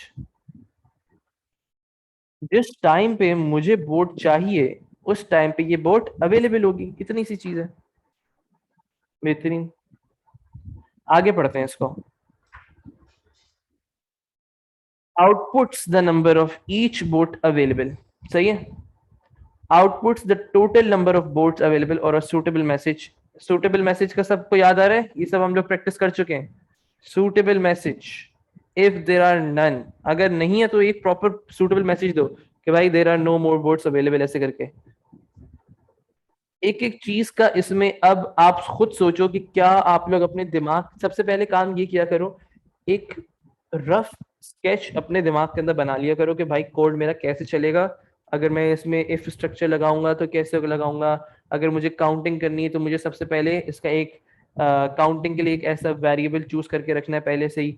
और अगर मुझे 10 बोर्ड्स को देखना है, हर एक एक बोर्ड की इन्फॉर्मेशन देखनी, तो एक मैं फॉर लूप लगाऊंगा, वहां से ये इन्फॉर्मेशन उठाई मैंने, ये कंडीशन में कैसे करवा सकता हूँ, ये क्या कर सकता हूँ।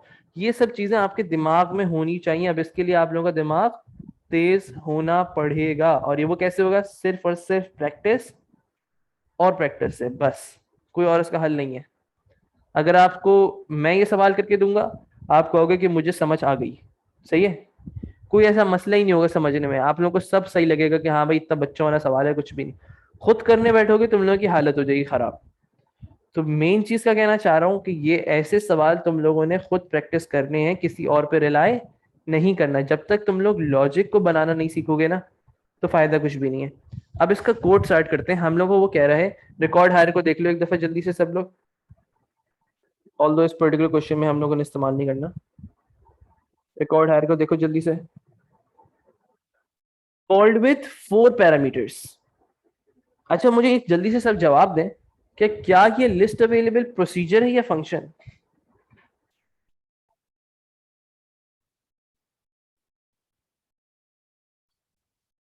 इमाद बिल्कुल सही जवाब।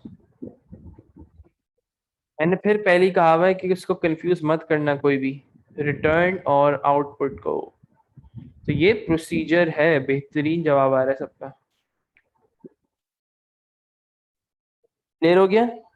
अगर लिखा हुआ है रिटर्न तो हम फंक्शन बनाएंगे, अगर रिटर्न नहीं लिखा हुआ हम प्रोसीजर बनाएंगे। आओ भाई इसको स्टार्ट करते हैं, मॉड्यूल को बनाना अपने। देखो मैं कैसे लेके चल रहा हूँ उसको थोड़ा समझो कि मैं इसको थॉट प्रोसेस क्या है मेरा, और कुछ भी नहीं सीखना इसमें। सबसे पहला काम क्या होगा, कोई भी अगर मॉड्यूल स्टार्ट कर रहे होते हैं हमें उसका हेडर डिक्लेयर करना होता है। हमने कहा कि भाई ये तो प्रोसीजर है, सही है, आइडेंटिफाई कर लिया आपने। आपने लिखा प्रोसीजर। प्रोसीजर लिखने के बाद क्या लिखोगे? उसका नाम। नाम अपने से चूज नहीं करना, जो नाम दिया हुआ है उसी को इस्तेमाल करोगे। लिस्ट अवेलेबल का बना रहे हैं तो लिस्ट अवेलेबल ही इस्तेमाल करोगे। यहाँ पे लिखा आपने लिस्ट अवेलेबल। जिसको जहां मसला हो मुझसे फौरन रोक देना। ब्रैकेट्स के अंदर क्या आता था? पैरामीटर्स आते थे।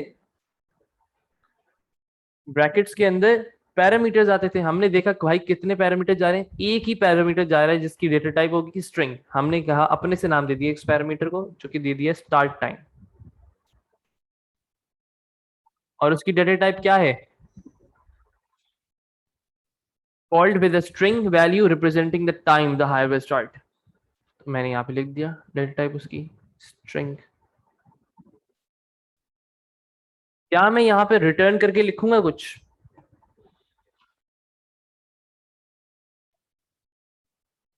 नहीं, बस। क्यों? क्योंकि भाई प्रोसीजर है। पहला काम मेरा हो गया, मैंने हेडर बना लिया। इंडेंटेशन का सबने ख्याल रखना है। पहली चीज, आपने इसके प्रोसीजर के सी से एक लाइन बनानी है पेंसिल से। फिर सब गौर से सुन ले, पेंसिल से एक लाइन बनाएंगे। प्रोसीजर के सी से एक लाइन बनानी है पेंसिल से, ताकि ये आपका इंडेंटेशन शो कर सके। या बल्कि और आगे कर लो, डी से कर लो इसको।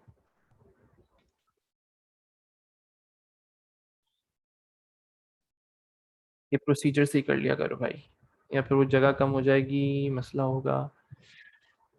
बस सपोज कर लो कि इतनी इंडेंटेशन तुम लोग को देनी है कि भाई जहां पे यू स्टार्ट हो रहा है ना वहां से तुम लोग ने इंडेंटेशन दे दी। ये वाली लाइन जो है ये हमने बाद में इरेज करनी है, पहली चीज हो गई है। इसके बाद देखते हैं, आगे बात करते हैं। Output the boat numbers that will be available for hire. हमें बेसिकली करना क्या है? Output the boat numbers, boat numbers को बताना है हम लोगों ने कि कितनी बोट्स अवेलेबल है। तो उसके लिए मुझे एक चीज तो समझ आ रही है कि भाई इसके अंदर एक काउंटिंग का मुझे वेरिएबल डिक्लेयर करना है। सब सुन लो एक चीज और, जितने भी वेरिएबल्स, सब गौर से सुने इसको, जितने भी वेरिएबल्स मैं इस पर्टिकुलर फंक्शन के अंदर इस्तेमाल करूंगा उन सबको मुझे डिक्लेयर करना है फंक्शन एंड प्रोसीजर के अंदर ही। सही है? तो सबसे पहला काम क्या है? एक लाइन छोड़ो, दो लाइन छोड़ो और तीन लाइन छोड़ो। एक स्ट्रिंग की जितनी भी स्ट्रिंग्स हो कॉमा कॉमा कॉमा कॉमा डाल के सारी स्ट्रिंग स्कोर कर देना। Declare comma comma comma comma comma integer कर देना, और अगर कोई बुलियन वैल्यू इस्तेमाल हो रही है तो यहाँ पे कर देना। सही है? और रियल हो रही हो तो कहीं एक लाइन एक्स्ट्रा कर लो, चार कर लो ज्यादा से ज्यादा। सही है? डिक्लेरेशन की बात हो गई। यार इमाद ये कैसे चलेगा? तुम्हें कुछ समझ आएगा फिर कुछ समझ नहीं आएगा? अभी तक नहीं आया, कनेक्टिंग पे अटका हुआ है। सही है, तो सबसे पहली चीज मैंने आइडेंटिफाई कर ली कि मुझे बोट नंबर्स चाहिए कि कितनी बोट्स अवेलेबल है। तो मुझे टोटलिंग की कॉन्सेप्ट अप्लाई करना जरूरी है। मैंने यहाँ पे कर दिया भाई boat number available equals to 0। Boat number available is equals to 0। ये क्यों किया? क्योंकि मुझे बोट की काउंटिंग करनी थी। अब मुझे क्या करना है, मुझे एक सारे एलिमेंट्स को एक्सेस करना पड़ेगा एरे के। तो मैं क्या करूंगा? फॉर लूप अप्लाई करूंगा। और इंडेक्स ही ले लेते हैं इसको। अब जैसे मैंने ये इंडेक्स एक वेरिएबल इस्तेमाल कर रहा हूँ, इसको मुझे यहाँ पे डिक्लेयर करना जरूरी है। For index equals to 1 to 10। अब एक चीज पढ़ी थी हम लोगों ने, क्या चीज पढ़ी थी? एक चीज पढ़ी थी हमने, फ्लैग लूपिंग। याद है सबको?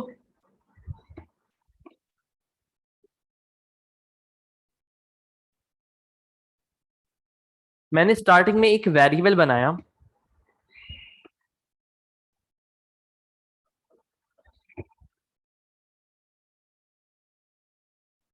और इंडेक्स इक्वल्स टू 1 to 10। इसके बाद मुझे इंडेंटेशन देना फिर जरूरी है, मैंने फॉर के बाद एक और लाइन बना ली।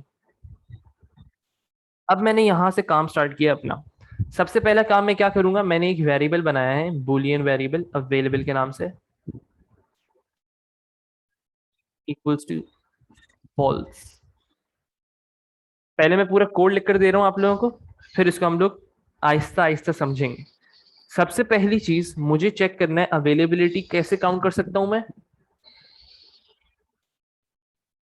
पहली कंडीशन चेक करो यहां से, currently not on hire. Currently not on hire कैसे चेक कर सकता हूं, मुझे हायर टाइम के एरे के अंदर डिटेल्स मौजूद है, मैं वहां से कंपेयर कर सकता हूं। तो उसको करने के लिए मैं क्या करूंगा, if hire time, hire time क्या था, एक एरे था जिसके अंदर सारी इंफॉर्मेशन।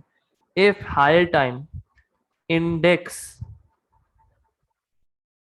इज इक्वल्स टू, अब ये वाला जो है ये बेसिकली मुझे इन्वर्टेड कॉमास के अंदर अवेलेबल लिखना है ताकि वो स्ट्रिंग को कंपेयर कर सके। अगर hire time index is equals to available है तो बेसिकली क्या कर दो, अवेलेबल को ट्रू कर दो, जो बूलियन वैल्यू बनाई हुई मैंने उसको। देन अवेलेबल जो कि बूलियन वैल्यू है इज इक्वल्स टू ट्रू। सही है। हमें दो कंडीशंस चेक करनी है और इसको मैंने बंद कर दिया। जब इफ स्टार्ट करते हैं उसको हम बंद भी करते हैं।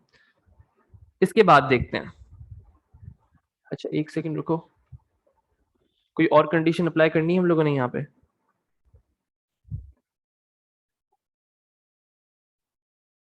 फिर से पढ़ते हैं इसको। सबसे पहली चीज, करेंटली नॉट ऑन हायर वाली कंडीशन हमने अप्लाई कर दी।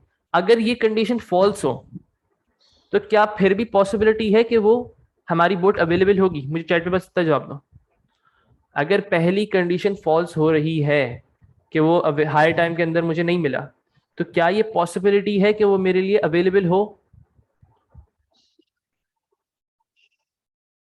जाहिर सी बात है पॉसिबिलिटी है। तो मैं क्या करूंगा, मैंने एक और कंडीशन लगानी पड़ेगी कि अगर ये कंडीशन फॉल्स हो जाए तो आप एक और कंडीशन को चेक करना। कौन सी कंडीशन को चेक करना, अब इस चीज को समझना है बहुत गौर से। एल्स एक और कंडीशन चेक करूंगा। मैंने एक वेरिएबल बनाया टाइम बैक के नाम से कि कश्ती जो है वो वापस कब आएगी, जो भी बोट है वो वापस कब आएगी। अब देखो मेरे पास तो है ही नहीं टाइम बैक, ड्यू बैक जो अली बाजी तुम लिख रहे हो ड्यू बैक, वो मेरे पास टाइम है ही नहीं, वो मेरे पास कहाँ से आएगा।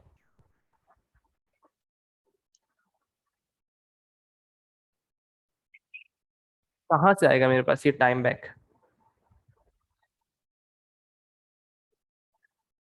एड टाइम को जो भी मॉड्यूल है वो बेसिकली मुझे हायर टाइम और ड्यूरेशन टाइम ऐड कर रहा है। इमाद बेहतरीन जवाब दे दिया तुमने।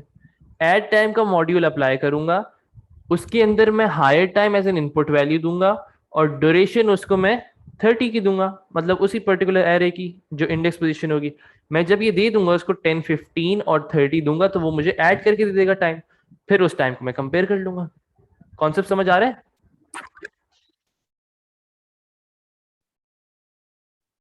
चलो इसको अब सॉल्व करने की कोशिश करते हैं। मैंने कहा time back is equals to add time. मैंने अब मॉड्यूल इस्तेमाल कर रहा हूं जो पहले बना हुआ था। इसके अंदर पैरामीटर कौन से पास करूंगा, हायर टाइम इंडेक्स, जो भी टाइम है as an integer as a string value जाएगी, और ड्यूरेशन जाएगी फिर इसके अंदर ड्यूरेशन एरे जो भी था हमारे पास, स्क्वायर ब्रैकेट्स में इंडेक्स आ जाएगा। क्या मेरे पास इसके अंदर टाइम बैक आ जाएगा अब इस पर्टिकुलर लाइन को लिखने से। मैं इससे आगे नहीं बढ़ूंगा अगर तुम लोग यहाँ तक समझ नहीं आई है, क्योंकि सबका जवाब चाहिए कि यहाँ तक अगर क्लियर है तो फिर सही है।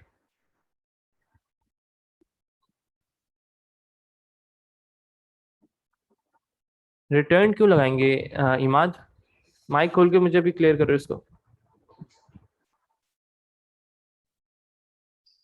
अभी तो फंक्शन खत्म थोड़ी हुआ है हमारा, अभी तो हमें और लिखना है, काउंटिंग करनी है, बहुत काम है अभी तो भाई। अभी तो हमने एक लाइन की है, बस टाइम बैक तक समझ आ रहा है? नहीं। हाँ हाँ, अलीबाज सही कह रहे हो कि हाँ एट टाइम का ही फंक्शन लगा दिया हम लोगों ने, बिल्ट इन फंक्शन कह लो उसको। बस सही है, यहाँ तक आ गए तो फिर सही है, काफी है। बेसिकली मेरे पास एक मसला आ रहा था। क्या मसला आ रहा था? मेरे पास टाइम नहीं मिल रहा था मुझे, और वो टाइम कैसे कैलकुलेट कर सकता हूँ मैं? उन्होंने हमें एक ऑलरेडी एक मॉड्यूल बना हुआ है एट टाइम का, तो हम उसको इस्तेमाल कर लेंगे। उसको इस्तेमाल करा हमने, hire time index, duration index. Brackets के अंदर क्या होता था? पैरामीटर्स होते थे। ये दोनों पैरामीटर्स हैं। देखो, एट टाइम के पैरामीटर्स क्या क्या थे? एक स्ट्रिंग वैल्यू रिप्रेजेंटिंग टाइम, वो कहां से आई? हायर टाइम के उसमें से, इंडेक्स में से। और उसके दूसरा पैरामीटर क्या होता था? एक integer value representing the duration, वो कहां से आई? ड्यूरेशन वाले एरे से। अली वाजिद, अब क्लियर हुआ? ब्रैकेट्स के अंदर पैरामीटर्स होते हैं। पूछ रहे हैं तो पूछ लो।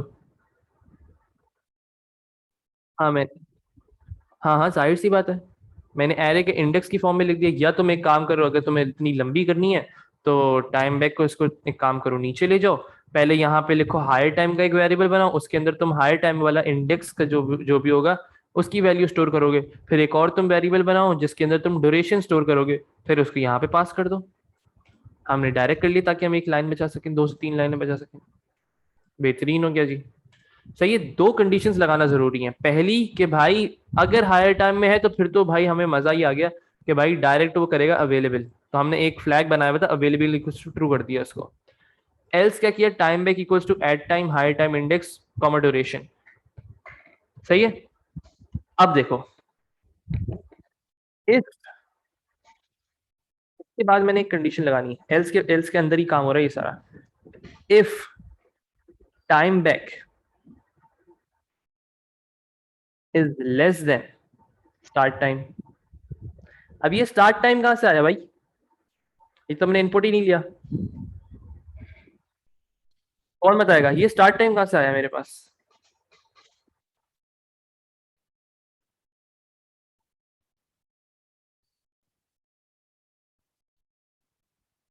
बस, जो हम लोग, जो यूजर आपको पास करके देगा एज एन इनपुट, वो हमारा स्टार्ट टाइम है। समझ आई? ये वाली जो स्टार्ट टाइम है, ये यूजर आपको as a parameter pass out करके देगा। तो यहां पे हम लोगों ने इसको कंपेयर करवा दिया। If time back is less than start time, तो फिर क्या करना होगा? Then available equals to true.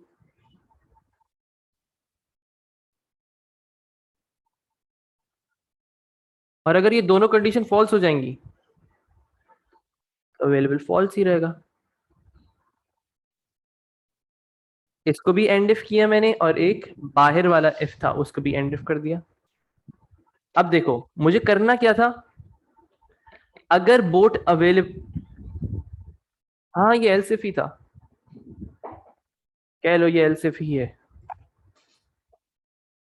Else के अंदर बेसिकली इफ की कंडीशन लगी हुई है।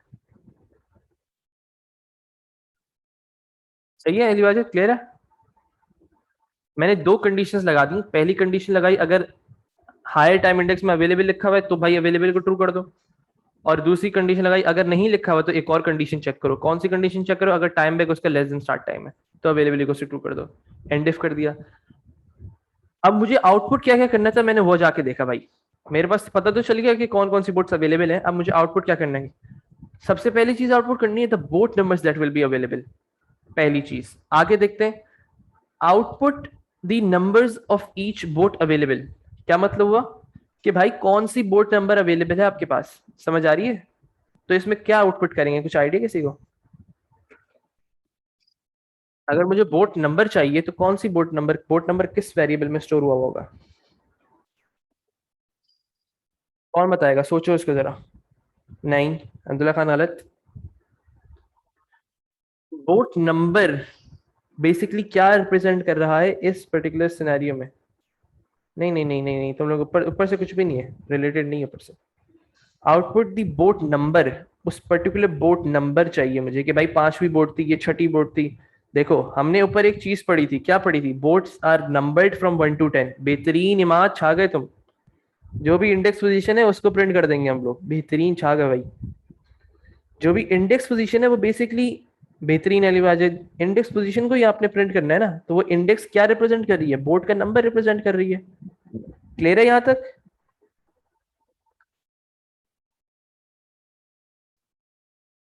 चलो बेहतरीन हो गया। तो अब मुझे कुछ ऐसा करना है, आउटपुट करना है। क्या आउटपुट करना है? पहले तो मैंने देखा output the numbers of each boat available, output the total number of boats available और suitable message if there are none. सही है। दो चीजें बेसिकली मुझे आउटपुट करनी है इसके अंदर। क्या क्या? एक तो भाई कितनी बोट्स अवेलेबल है, बस दो चीजें प्रिंट करनी है मुझे, कि कितनी बोट्स अवेलेबल है और कौन कौन सी बोट्स अवेलेबल्स हैं। आओ देखते हैं। मैंने लगाया एक यहाँ पे। सबसे पहला काम मुझे क्या करना पड़ेगा? एक और कंडीशन लगाई मैंने यहाँ पे, if available equals to true, equals to true. ये कंडीशन क्यों लगा रहा हूं मैं?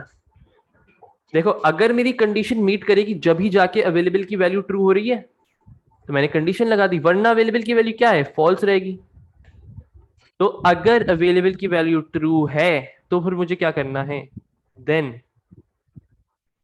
आउटपुट। अच्छा इसमें प्रिंट इस्तेमाल नहीं करते हम लोग, सही है। फंक्शंस और प्रोसीजर के अंदर प्रिंट का कॉन्सेप्ट इस्तेमाल नहीं करते। कर लो, कोई ऐसा इशू नहीं है, लेकिन बेहतर ये कि आउटपुट इस्तेमाल करो।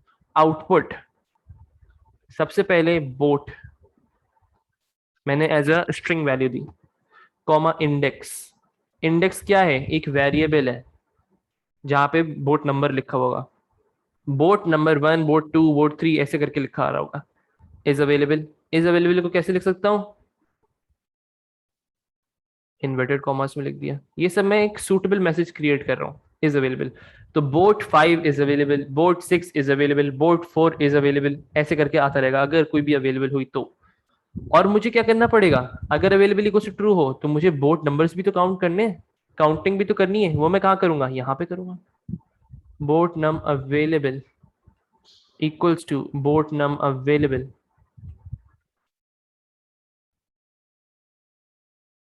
समझ जाना भाई, मैं ऐसे ही लिख रहा हूँ, available +1, boat num available equal to boat num available +1। इस कंडीशन को मैं एंड इफ कर दूंगा। जब भी खोलते हैं तो हम एंड इफ को बंद भी करते हैं। बंद करने के बाद मुझे क्या करना है? इस फॉर लूप को तो खत्म करना है पहली चीज, कि अब सारी चीजें जितनी भी है मेरी फॉर लूप के अंदर जो होनी थी वो तो खत्म हो गई। तो मैंने कहाँ लाइन बनाई थी? यहाँ पे लाइन बनाई थी। तो जहां पे लाइन बनाई होती है वहीं पे मुझे एंड फॉर करना पड़ता है, ताकि इंडेंटेशन रहे और खूबसूरती रहे आपके कोड में। ये मैंने लाइन को इरेज कर दिया अब। सही है, आगे देखते हैं अब। सर ये वाला कोड एक दफा जरा दोबारा शुरू से तशरीह कर दें। क्या कहना चाह रहे हैं बेटा आप? सर मैं आपसे ये कहना चाह रहा हूँ, जरा ये जो आपने कोड लिखा है ये इसको एक दफा ब्रीफली डिस्क्राइब कर दें। बहुत लंबी हो गई जो भी आपने बताया, मतलब समझ आ गई, जरा एक दफा छोटा करके बता हाँ, दें। पहले इसको खत्म होने दो कोड को, फिर मैं एक दफा ऊपर से नीचे तक पूरा बता दूंगा। सही है? तो ये अभी खत्म नहीं हुआ यहाँ तक? नहीं ब्रो, अभी शुरू हुआ है। सर पहले फिर इतना ही बता दें, फिर पता नहीं और कितना लंबा नहीं चलेगा। नहीं, बस सिर्फ एक इफ स्टेटमेंट और है, फिर खत्म कर दूंगा। सर तो देखो, ये हम इस तरह कर सकते हैं कि एक इफ के बाद एक और इफ स्टेटमेंट लगा रहे हैं। हाँ लगा सकते हो, क्या हो गया? ठीक है सर। एंड इफ किया हुआ है ना, देखो एंड इफ करके फिर सही एक और सही। इफ लगा दिया मैंने। अब देखो ठीक है मुझे सर। एक चीज चेक करनी है, मुझे बोट नंबर अवेलेबल को भी प्रिंट करना था ना। हाँ, जब बोट नंबर अवेलेबल कब उसने, देखो अगर तुम लोग अली वाजिद तुम ऐसे ही लिख दोगे ना कि बोट नंबर अवेलेबल, तो अगर कोई भी बोट अवेलेबल नहीं हुई तो फिर ये वाला कॉन्सेप्ट कैसे कर सकते हो? मुझे ये बताओ, सोचो थोड़ा इसमें ना। Suitable message if there are none, ये वाला जो पॉइंट है ये बहुत जरूरी चीज है। तो मैं देखो, suitable message if there are none, ये वाली कंडीशन कैसे अप्लाई कर सकते हो?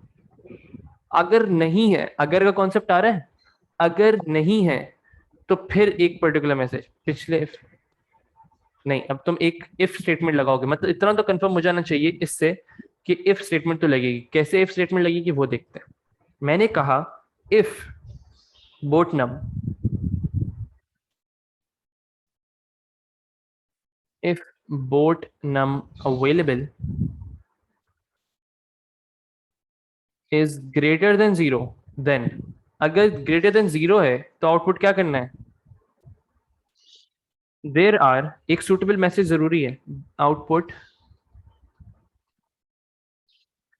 देर आर इन्वर्टेड कॉमर्स में there are inverted commas close bot num available. Variable का नाम लिख दिया मैंने bot num available comma bots available. Suppose कर लो एक मैंने इसको सूटेबल मैसेज लिख कर दे दिया, कुछ भी लिख सकते हो. और अगर ये कंडीशन ट्रू नहीं हो रही हो तो भी मुझे सूटेबल मैसेज देना है एक. Output sorry no boats available. कुछ भी दे सकते हो, कोई जरूरी चीज नहीं है इसमें. No boats available inverted commas close. इस इफ को बंद किया आपने. आपका पूरा कोड आपने एक एक कंडीशन उनकी फुलफिल कर दी है. तो अब आप जाके एंड इफ कर देंगे, एंड प्रोसीजर कर देंगे जो कि फुटर होता है, ताकि आपको हेडर और फुटर वाला मार्क जो है वो पूरा मिल सके. सारी लाइंस को इरेज किया, आपका कोड तैयार. अब जितने भी वेरिएबल इस पर्टिकुलर कोड में इस्तेमाल किए हैं उन सबको डिक्लेयर कर दो. कहाँ डिक्लेयर करोगे? ऊपर डिक्लेयर कर दोगे जो लाइनें छोड़ी थी. समझ आई? ये है 6 मार्क के सवाल. क्वेश्चन में 6 और क्वेश्चन में 5. तकरीबन 9 मार्क का, 8 मार्क का, 7 मार्क का ऐसे सवाल आते हैं. अब मुझे बताओ कैसा लगा? मजा आया? इजी.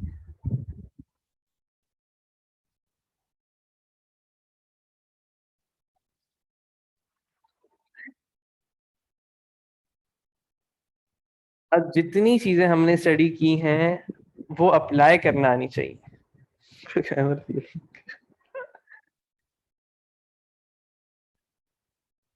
एक काम करो, इस कोड को तुम लोग पढ़ो जल्दी से. हाँ सारी सर अवेलेबल को से फॉल्स शुरू में ही लिख सकते हैं. हाँ शुरू में ही तो लिखा है हमने अवेलेबल इक्वल्स टू ट्रू.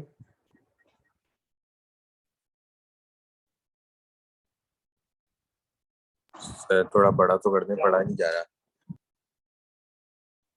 तो पहले ऊपर से स्टार्ट करते हैं. जितने वेरिएबल्स इसमें इस्तेमाल किए उनको डिक्लेयर करना मत भूलना. अगर तुम लोगों का नहीं मतलब लूप से पहले तुम कहना चाह रहे हो ना? हाँ कर लो, कोई ऐसा इशू नहीं है. कर लो, नहीं पहले ही कर लो, उसका कोई ऐसा इशू नहीं. अरे कोई फर्क नहीं पड़ेगा, आगे जाके वो वैल्यू फॉल्स ही हो जाएगी. लेकिन नहीं तानसारी नहीं, तानसारी लूप के अंदर ही करना पड़ेगा, ताकि एक बोट अगर अवेलेबल इक्वल टू ट्रू हो जाए ना तो मुझे उसको फिर से फॉल्स करना जरूरी है. मैं समझा दूंगा लिवाजित, कोई मसला नहीं. सब गौर से अली तानसारी पहले अपना कॉन्सेप्ट क्लियर करो. अगर एक दफा अवेलेबल इक्वल टू ट्रू हो गया है तो इसका मतलब ये नहीं है कि आपने बस अपना फंक्शन अपना खत्म कर दिया. आपने और बोट्स को भी चेक करना है, तो उसके लिए आपको अवेलेबल इक्वल टू फॉल्स फिर से करना पड़ेगा. बेहतरीन. अली वाजिद क्या पूछना चाह रहे हो? मोड डिफ को क्या चक्कर है? मोड डिफ बेसिकली फंक्शंस हैं. क्या है इसमें कोई मुश्किल चीज थोड़ी है. एक आपको रिमाइंडर की वैल्यू दे देगा, एक क्वेश्चन की वैल्यू दे देता है.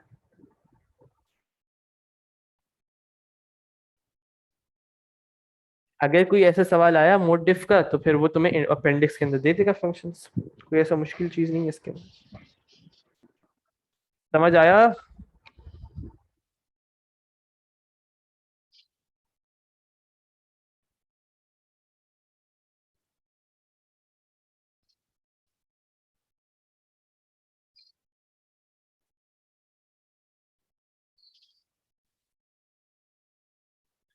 अच्छा, मोड और डिवीजन की तुम बात कर रहे थे ना. देखो मोड और डिवीजन बेसिकली फंक्शंस है. तुमने ये ओ लेवल में शायद पढ़ा हो तो तुम कंफ्यूज हो रहे हो. मोड और डिवीजन क्या है? फंक्शंस है, बिल्ट इन फंक्शंस होते हैं ना. एक आपको क्वोशंट की वैल्यू देगा, एक आपको रिमाइंडर की वैल्यू देगा, तो उसमें कोई घबराने वाली चीज नहीं है। अगर कहीं इस्तेमाल करने की जरूरत पड़ी, देखो इन सवालों के लिए तुम लोगों को अपेंडिक्स देखना मस्ट है। कोई ऐसी चीज जहां तुम फंस रहे हो, तुमने क्या करना है, अपेंडिक्स को जाके देखना है। अगर तुम्हें लग रहा है कि मोड डिवीजन का कॉन्सेप्ट इस्तेमाल होगा, तो तुम नीचे जाओ, अपेंडिक्स में सारी चीजें दी हुई होंगी। और अगर नहीं होता तो मुझे कोई सवाल दिखा देना, मैं उससे करवा दूंगा तुम्हें। क्लियर है?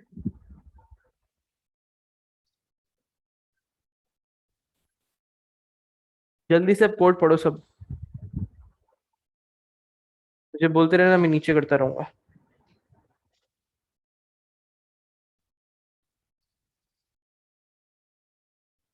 सर आपने पहले लूप लगाया फॉर इंडेक्स 1 to 10 हम्म क्योंकि हमारे पास 10 बोर्ड्स थी। 10 बोर्ड थी और एरेज के अंदर सब स्टोर हुआ हुआ है, तो मुझे इंडिविजुअल एरेज के एक्सेस करना होगा। फिर आपने लिखा कि अगर अवेलेबल नहीं है, नहीं, ये अवेलेबल नहीं है, नहीं, ये फ्लैग है। अवेलेबल को सिर्फ फॉल्स का मतलब फ्लैग, ये हमेशा flag है, फ्लैग। हम्म ठीक है।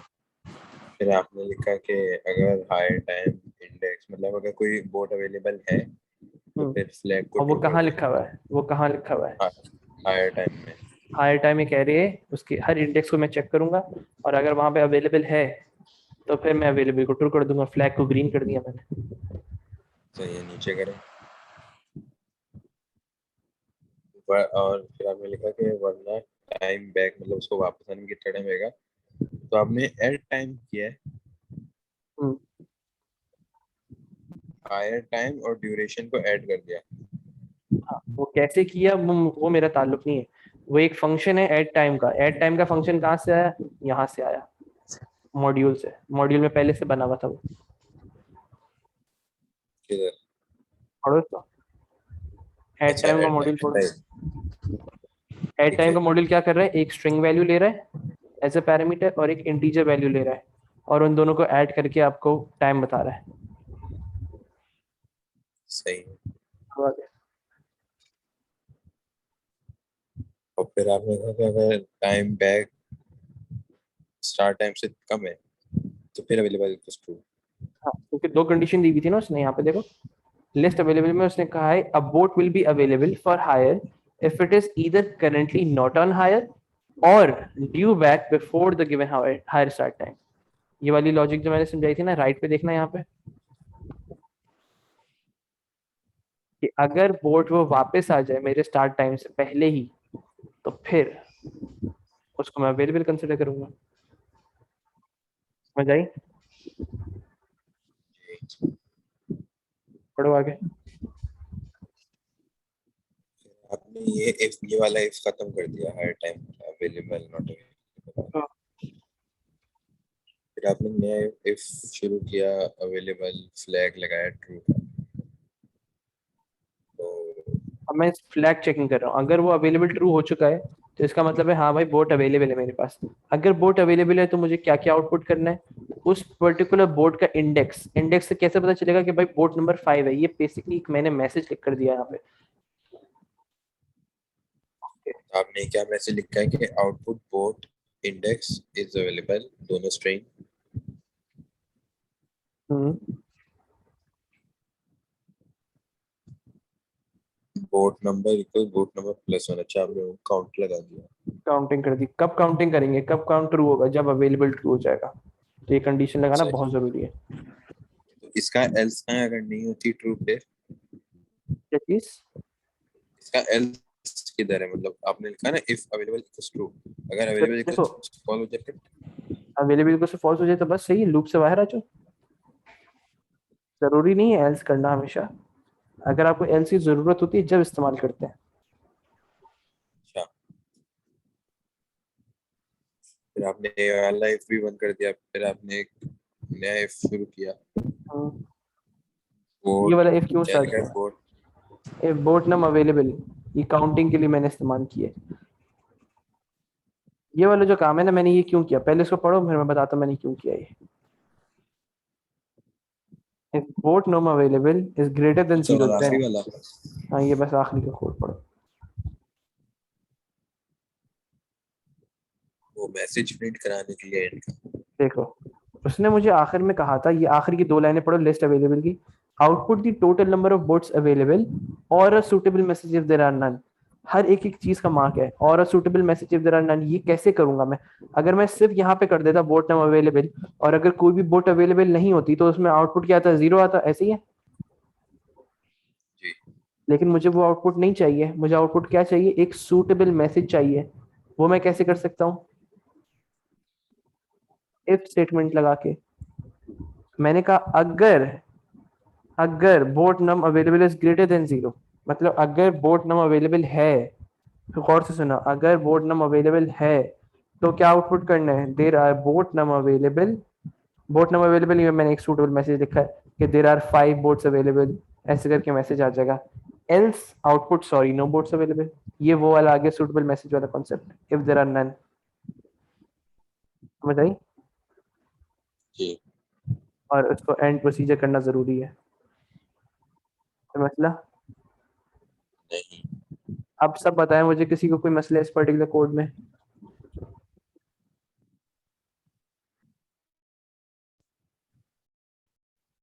चैट पे जवाब चाहिए मुझे सबका। क्लियर है? हाशिम क्लियर है?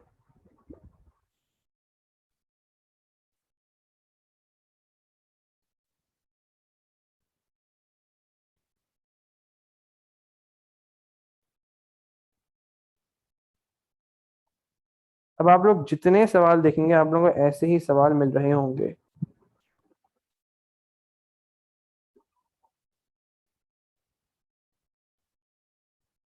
ये बेसिकली आप लोगों का फंक्शंस एंड प्रोसीजर का कॉन्सेप्ट भी यहाँ खत्म हो गया। मैंने एक और सवाल रखा था अपने पास कराने के लिए, लेकिन मैं सोच रहा हूँ कि ये आप लोग खुद करें तो बेहतर है।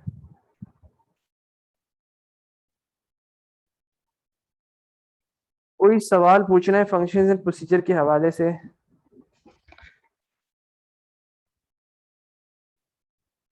सर फंक्शन और प्रोसीजर में से वैल्यू रिटर्न कौन करता है?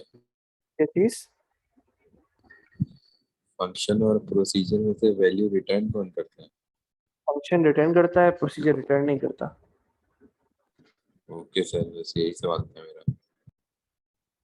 बहुत जल्दी सवाल कर लिए तुमने। स्ट्रक्चर चार्ट भी पढ़ लिया, सब पढ़ लिया, फंक्शन प्रोसीजर पढ़ लिया, और अब सवाल हो रहा है कि रिटर्न कौन करता है। जी सर, वो अभी भी याद आया बस। कोई और सवाल किसी को? सर वो अच्छा नहीं लगता ना, फिर सब देखें सब खामोश हैं, कोई सवाल ही नहीं है, तो मैंने कहा यार कोई तो सवाल पूछूं। चलो मैं तुम लोगों को और सवाल दिखा देता हूँ, इसके सवाल कैसे आएंगे। अब इसी का सवाल अगर मैं सर फाइल से मिक्स करके दूं तो आओ देखते हैं। मैं सिर्फ दिखा रहा हूँ, मैं करा नहीं रहा इसको। अब तुम लोगों का मैं कुछ नहीं कराऊंगा, अब सब तुम लोगों की अपनी थिंकिंग है। सर ये कितनी गलत बात है, आपने कहा सिर्फ दिखा रहा हूँ करा नहीं रहा। और तो मैं नहीं करा रहा ना, खुद करो। सर करने को तो दे रहे थे। और तो मैं सर आप तो सिर्फ दिखा मैं रहे थे करने को हमको। भी नहीं दे रहा, मैं करने को भी नहीं दे रहा। ये तो मेयरली पासवर्ड के साथ करोगे आप, करने को भी नहीं दे रहा।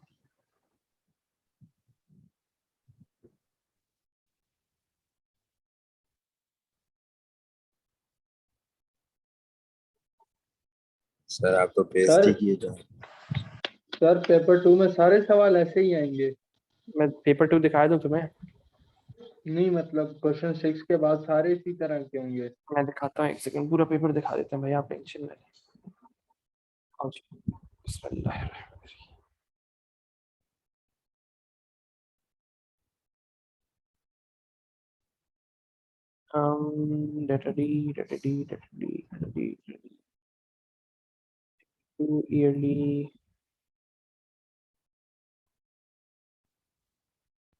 यहाँ पे है ना कहीं अपलोड हुआ है सवाल? देखो भाई शुरू से देखो, जल्दी जल्दी से सब दिखते हैं। अब मुझे बताओ, क्या ये सवाल कर सकते हो? This pseudo code lacks features that would make it easier to read and understand। बस तो चैट पे यस और नो बताते रहो, कर सकते हो या नहीं कर सकते। फीचर्स ऑफ प्रोग्रामिंग लैंग्वेज हम लोग पढ़ चुके हैं, सही है। फीचर्स ऑफ प्रोग्रामिंग लैंग्वेज देखो, कौन से लैक कर रहा है, कौन से इसमें फीचर्स नहीं है, वो बता देना है। आगे देखो, ड्रॉ प्रोग्राम फ्लो चार्ट, ये कल की क्लास है, इसके बाद भी आप लोगों का ये सवाल हो जाएगा, कोई ऐसा मसला ही नहीं है इसमें। शुरू के मुफ्त के 5 मार्क्स है। क्या डेटा टाइप्स बता सकते हो सब? क्या इवेल्युएशन कर सकते हो? A structure chart is often used in modular program design. One feature shows the sequence of module execution. Structure chart की features कर लिए? Structure chart के features कर लिए? Iteration, selection, parameters passed between module, interference between the modules. ये सारी चीजें क्या हैं? Features. ये भी हम लोग पढ़ चुके हैं। आगे देखते हैं। Question 2 भी हो जाएगा आप लोगों से। Identify and describe one feature of integrated development environment. Although कि ये हट चुका है लेकिन ये भी सवाल कर सकते हो। फीचर्स बताना है और उसकी डिस्क्रिप्शन बतानी है। अब वो कह रहा है by value is one of the method of passing a parameter to a subroutine. Identify and describe the other method. दूसरा मेथड कौन सा है? बाय रेफ है, उसकी डिस्क्रिप्शन बता दो। एक्सप्लेन द टर्म, लिखवाई भी ये सब चीजें। Explain the term adaptive maintenance, ये भी कर लोगे। अडेप्टिव मेंटेनेंस भी बता दी है भाई, जो भी रिक्वायरमेंट है उसके मुताबिक अगर अडेप्ट कर रहे हैं तो क्या होगी उसकी particular maintenance. The following is a function design and pseudo code. Line numbers are given for a reference only. सही है, एक उन्होंने सूडो कोड लिख कर दे दिया। अब वो कह रहे हैं study the pseudo code, identify the relevant features in the following table. कुछ ये फीचर्स हैं, ये आपने आइडेंटिफाई करने हैं। आप ये कैसे कर सकते हैं? The number of line containing a variable being incremented. The number of line, इस सवाल को बहुत गौर से पढ़ना है। इन सवालों को बहुत आसान है, 7 मार्क के बच्चों वाले सवाल होते हैं ये वाले। अब वो क्या कह रहे हैं? द नंबर ऑफ लाइन, कितनी लाइंस हैं? एक पर्टिकुलर लाइन का आपने नंबर बताना है। The number of the line, उस पर्टिकुलर लाइन का नंबर बताना है। Containing a variable being incremented. ऊपर देखो जल्दी से, कौन सी ऐसी वेरिएबल लाइन का नंबर है जहां पे भी इंक्रीमेंटेशन हो रही है? कौन बताएगा भाई? कोई भी लाइन का नंबर बताओ मुझे जहां पे इंक्रीमेंट हो रहा है। इंक्रीमेंट क्या पढ़ा था हमने? ये जवाब दे दो, इतना मुश्किल सवाल नहीं है। क्या हो गया? इंक्रीज बाय 1 कहाँ हो रहा है? इंक्रीज बाय 1 किस पर्टिकुलर लाइन? बस बता दिया तुमने, लिख दो 28 लिख दो या 24 लिख दो। यहाँ पे बस लिख दो कि 28, कुछ भी नहीं है। The range of the line number containing a pre conditional loop. Pre conditional loop कौन सा होता है? प्री कंडीशनल लूप कौन सा होता है? वाइल का लूप होता है। अब वो कह रहा है the range of the lines, कहां से कहां तक वाइल का लूप लगा हुआ है। 20 से लेके कहां तक जा रहा है? ये देखो, यहां से शुरू हो रहा है। रेंज बता दो उसको, 20 से 30 तक। बस मुफ्त का मांग उठाओ अपना। The number of initialisation statements, कितनी इनिशियलाइजेशन स्टेटमेंट्स इस्तेमाल हो रही हैं? आओ देखो। Num dot equals to 0 1, num other equals to 0 2, index equals to 1। ये सब क्या है? इनिशियलाइज कर रहे हैं वेरिएबल को। लिख दो आगे 3, यहाँ पे लिख दो 3।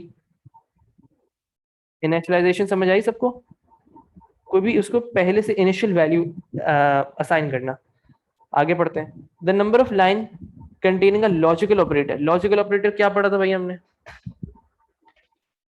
बताओ जल्दी, कौन सी लाइन के अंदर लॉजिकल ऑपरेटर है?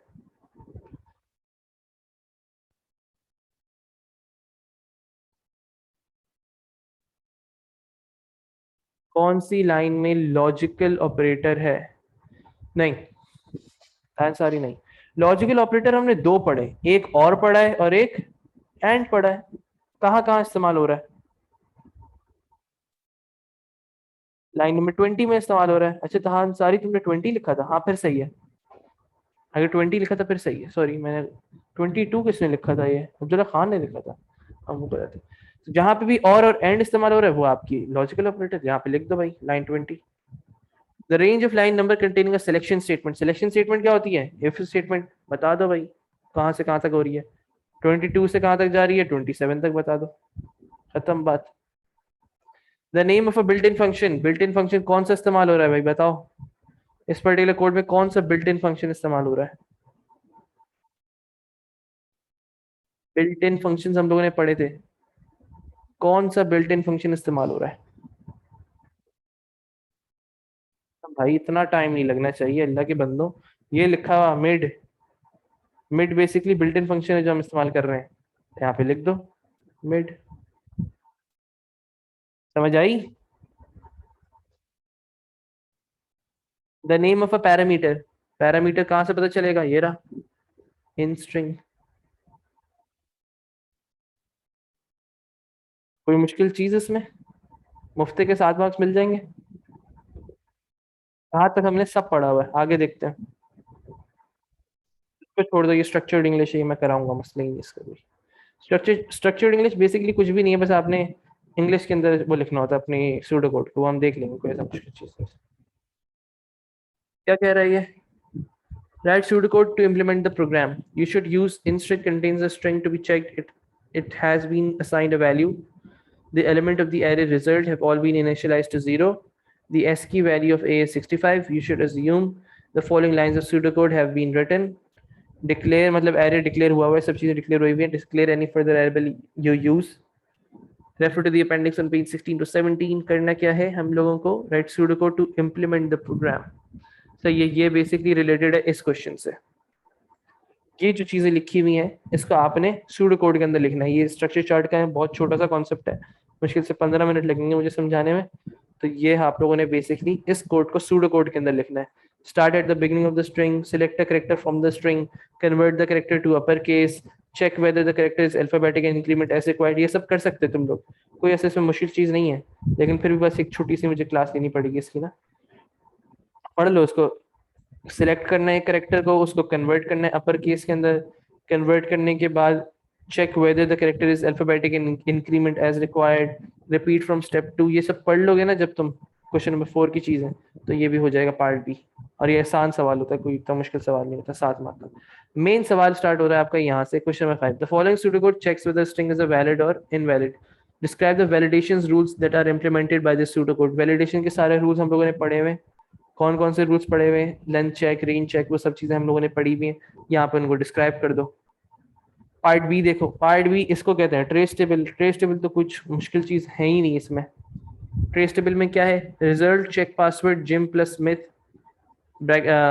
स्टेरिक 99, इन सबको तुम लोग इस पर्टिकुलर सूडो कोड को, एक सवाल में इसका करा दूंगा तो तुम लोग को ये भी बहुत बच्चों वाला चीज लगेगी। अब बेसिकली करना क्या होता है, इसको आपने इस पैरामीटर को जो कि ये दिया हुआ है इन्होंने, इसके अंदर आप पास करेंगे सारी चीजें आहिस्ता आहिस्ता आहिस्ता आहिस्ता। कुछ भी नहीं, हम लोग बस डिस्कस करें 5 मिनट कि आप लोग अब क्या क्या कर सकते हैं। क्वेश्चन 4 तक मैंने दिखा दिया कि भाई कोई ऐसी मुश्किल चीज नहीं है। आपका ये एक सवाल आता है वो बता दिया, बेसिक सारे बच्चों वाले सवाल हैं, ये कुछ भी ऐसी मुश्किल चीज नहीं इसमें आता। एक ये स्ट्रक्चर इंग्लिश का सवाल है, मैं आप लोगों को स्ट्रक्चर इंग्लिश का समझा दूंगा, कुछ भी मुश्किल चीज नहीं है, बस वो कोड जैसे लिखा हुआ है उसको इंग्लिश में लिखा हुआ था और कुछ भी नहीं है। इसके बाद ट्रेस टेबल का एक सवाल मैं करा दूंगा, तो उससे आपको पूरा कॉन्सेप्ट क्लियर हो जाएगा कि पहले इंडेक्स की वैल्यू क्या होगी, एक दफा अगर कोड चलेगा, फिर दूसरी दफा अगर कोड चलेगा तो क्या होगा, फिर दूसरा कैरेक्टर आएगा, फिर तीसरा कैरेक्टर आएगा, ऐसे करके वो आउटपुट देता है आपको पूरा। आप इसको यहाँ पे बता देते हैं। क्वेश्चन नंबर 6 से आपका मेन चीज स्टार्ट हो रही होती है। ये है आपका मेन सवाल, जिसमें आपने ये पूरा सूडो कोड जो अभी हम लोगों ने आज सीखा है, ये सब आपको लिखना पड़ता है, ये सब पूरा। अच्छा, जो भी सवाल आपके ऐसे है ना प्रोग्रामिंग लैंग्वेज, सब गौर से सुन लें आप इसको। जितने भी प्रोग्रामिंग लैंग्वेज के सवाल हैं उसको छोड़ना नहीं है, सूडो कोड लिखना जरूरी है। प्रोग्रामिंग लैंग्वेज आपकी हट चुकी है, लेकिन आपको सूडो कोड लिखना जरूरी है। आगे बढ़ते हैं। आपको एंड में हमेशा अपेंडिक्स दिया हुआ होगा। पूरा पेपर इतने आराम से अब सॉल्व हो सकता है कि हद ना हो, कोई मसला किसी को। एक मॉड्यूल का लिखना है, फाइंड डुप्लीकेट्स, सब सेम सवाल है। इन सब चीजों को पढ़ोगे, ये बेसिकली फाइल का सवाल है, इसको पढ़ोगे, एक एक चीज को आइडेंटिफाई करो। 90% नहीं कहूंगा मेरे भाई, इसके देखो कितने मार्क्स हैं। क्वेश्चन नंबर 6 के देखो मार्क्स कितने, 1 मार्क, 7 8 मार्क हो गए, 8 में 8 करो 16 हो गए, 17 18 19, बल्कि बस इतनी काफी है। क्लियर एरे का तो बनाना बहुत आसान है, एक एरे बनाने जिसमें तुम्हें इनिशियलाइज करनी है। तो बेसिकली 16 मार्क का सवाल है जो कि तुम लोगों का मुश्किल है। इन 16 मार्क में से भी, इन 16 मार्क्स में से भी तुम लोग इजीली 8 मार्क्स स्कोर कर सकते हो। कैसे स्कोर कर सकते हो कि भाई सिर्फ इसका अगर हेडर और फुटर लिख दो फाइंड डुप्लीकेट का, कुछ ना कुछ तो लिखोगे ना, कुछ ना कुछ तो लिखोगे। तो हेडर और फुटर के 1 मार्क होता है, डिक्लेयर कर दो जितने भी वेरिएबल्स इस्तेमाल कर रहे हो, और उसका 2 मार्क हो गए, 2 मार्क इसके मिल गए। फिर इसका देखो search file N to Z, इसका तुम लोग डिक्लेयर कर दो, थोड़ा बहुत समझ आ रहा है तो थोड़ा बहुत लिख दो। मतलब 16 मार्क का सवाल है बस, जिसमें आप लोगों का मसला होगा और वो भी हल हो सकता है अगर आप लोग प्रैक्टिस कर लें, जो मैं सिखाऊंगा आप लोगों को कि प्रैक्टिस करनी कैसी इसकी। अब कोई मसला, क्वेश्चन नंबर 5 भी कोई भी मुश्किल चीज नहीं थी, सब आसान था यहाँ तक। ये सारे सवाल आते हैं आप लोगों के, एक सवाल है, जैसे इस पूरे पेपर में एक सवाल था, अब लेकिन थोड़ा बहुत सिलेबस चेंज हुआ है। एडीटी का सवाल शायद ऐड हो जाए इसके अंदर किसी तरीके से, कहीं क्वेश्चन नंबर 2 या 3 में, और स्टेट ट्रांजिशन का भी सवाल शायद ऐड हो जाए, तो वो सब आप लोगों ने अब ख्याल रखना है उसका। बेसिकली कहने का मतलब ये है कि अब अल्हम्दुलिल्लाह आप लोग ये कह सकते हैं, और अगर आप करना चाहें तो आप पास पर सॉल्व कर सकते हैं, अब इतनी आप लोग की हैसियत हो गई है। अब बस हम लोग कल इंशाल्लाह फ्लो चार्ट, माशाल्लाह कितना फारिग लोग हैं यार, एक तो ये बंदे।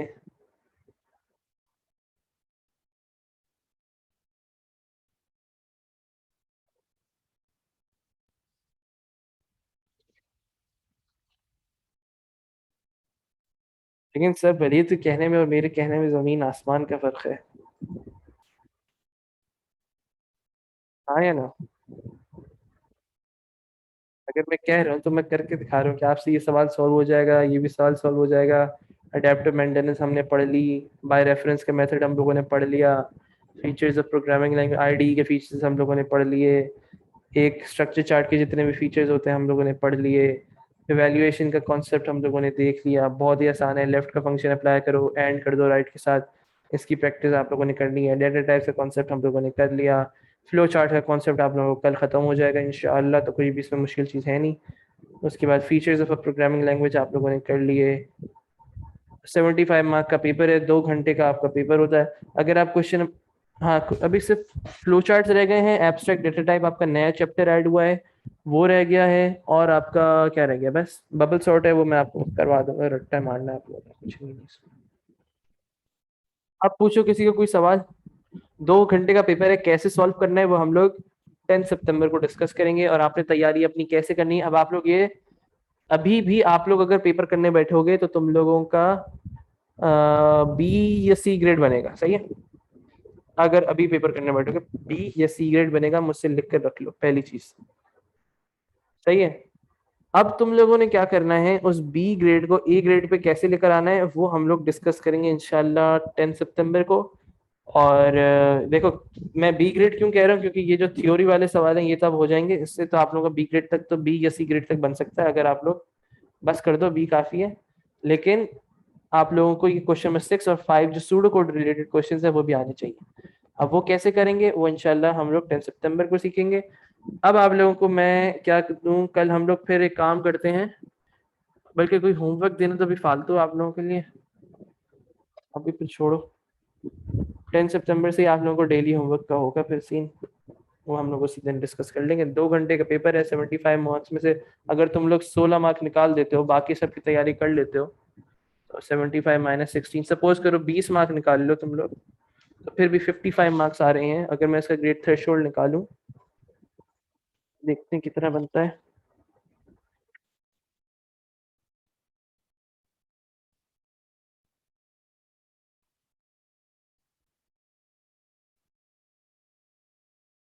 हाँ हाँ वही होमवर्क होगा इंशाल्लाह, अभी देखना तुम लोगों को क्या दूंगा। इसमें अगर तुम लोग 75 मार्क का पेपर है, आखिरी के क्वेश्चन नंबर 6 अगर तुम लोग पूरा गलत कर दो, खाली छोड़कर आ जाओ, और तुम लोगों के 55 मार्क्स आ जाते हैं, तो कितना ग्रेड थ्रेशोल्ड बनता है वो देखते हैं जल्दी से। सी ग्रेड बनना चाहिए या बी ग्रेड बनना चाहिए यार, कौन सा, ये समर 19 होमवर्क क्या होता है? लेट्स सी कौन सा, ये अक्टूबर नवंबर विंटर का देखते हैं भाई। ग्रेड थ्रेशोल्ड, अल्लाह अकबर, कौन सा ये पेपर 2-1 45 पे ए ग्रेड। अब खुद सोच लो तुम लोग, 45 पर ए ग्रेड है, 45 आउट ऑफ 75 इस पर्टिकुलर पेपर में, सही है?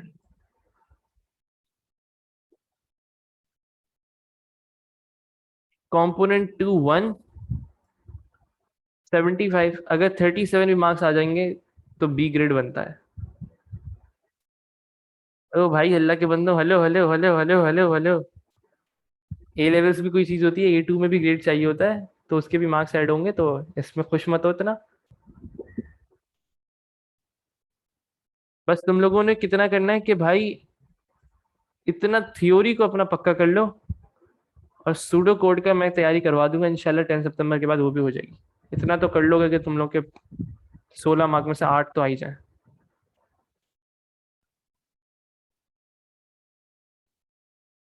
ये लो।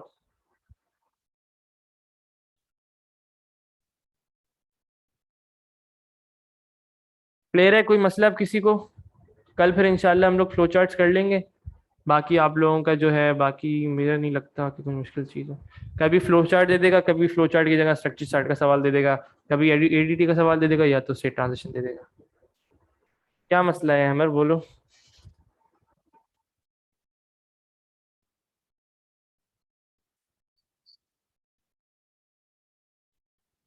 सही है जी। हाँ भाई।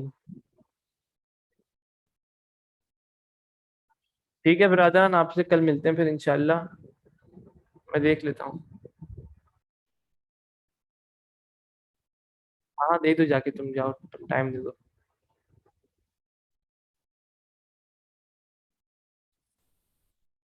चलो क्लास एंड कर देता हूँ, तुम चले जाओ, वहाँ पे चले जाओ, टीम ली को टाइम देने दो। सही है भाइयों, फिर मिलते हैं इंशाल्लाह आप लोगों से कल, फ्लो चार्ट्स करेंगे इंशाल्लाह। अल्लाह हाफिज़ सर। अल्लाह हाफिज।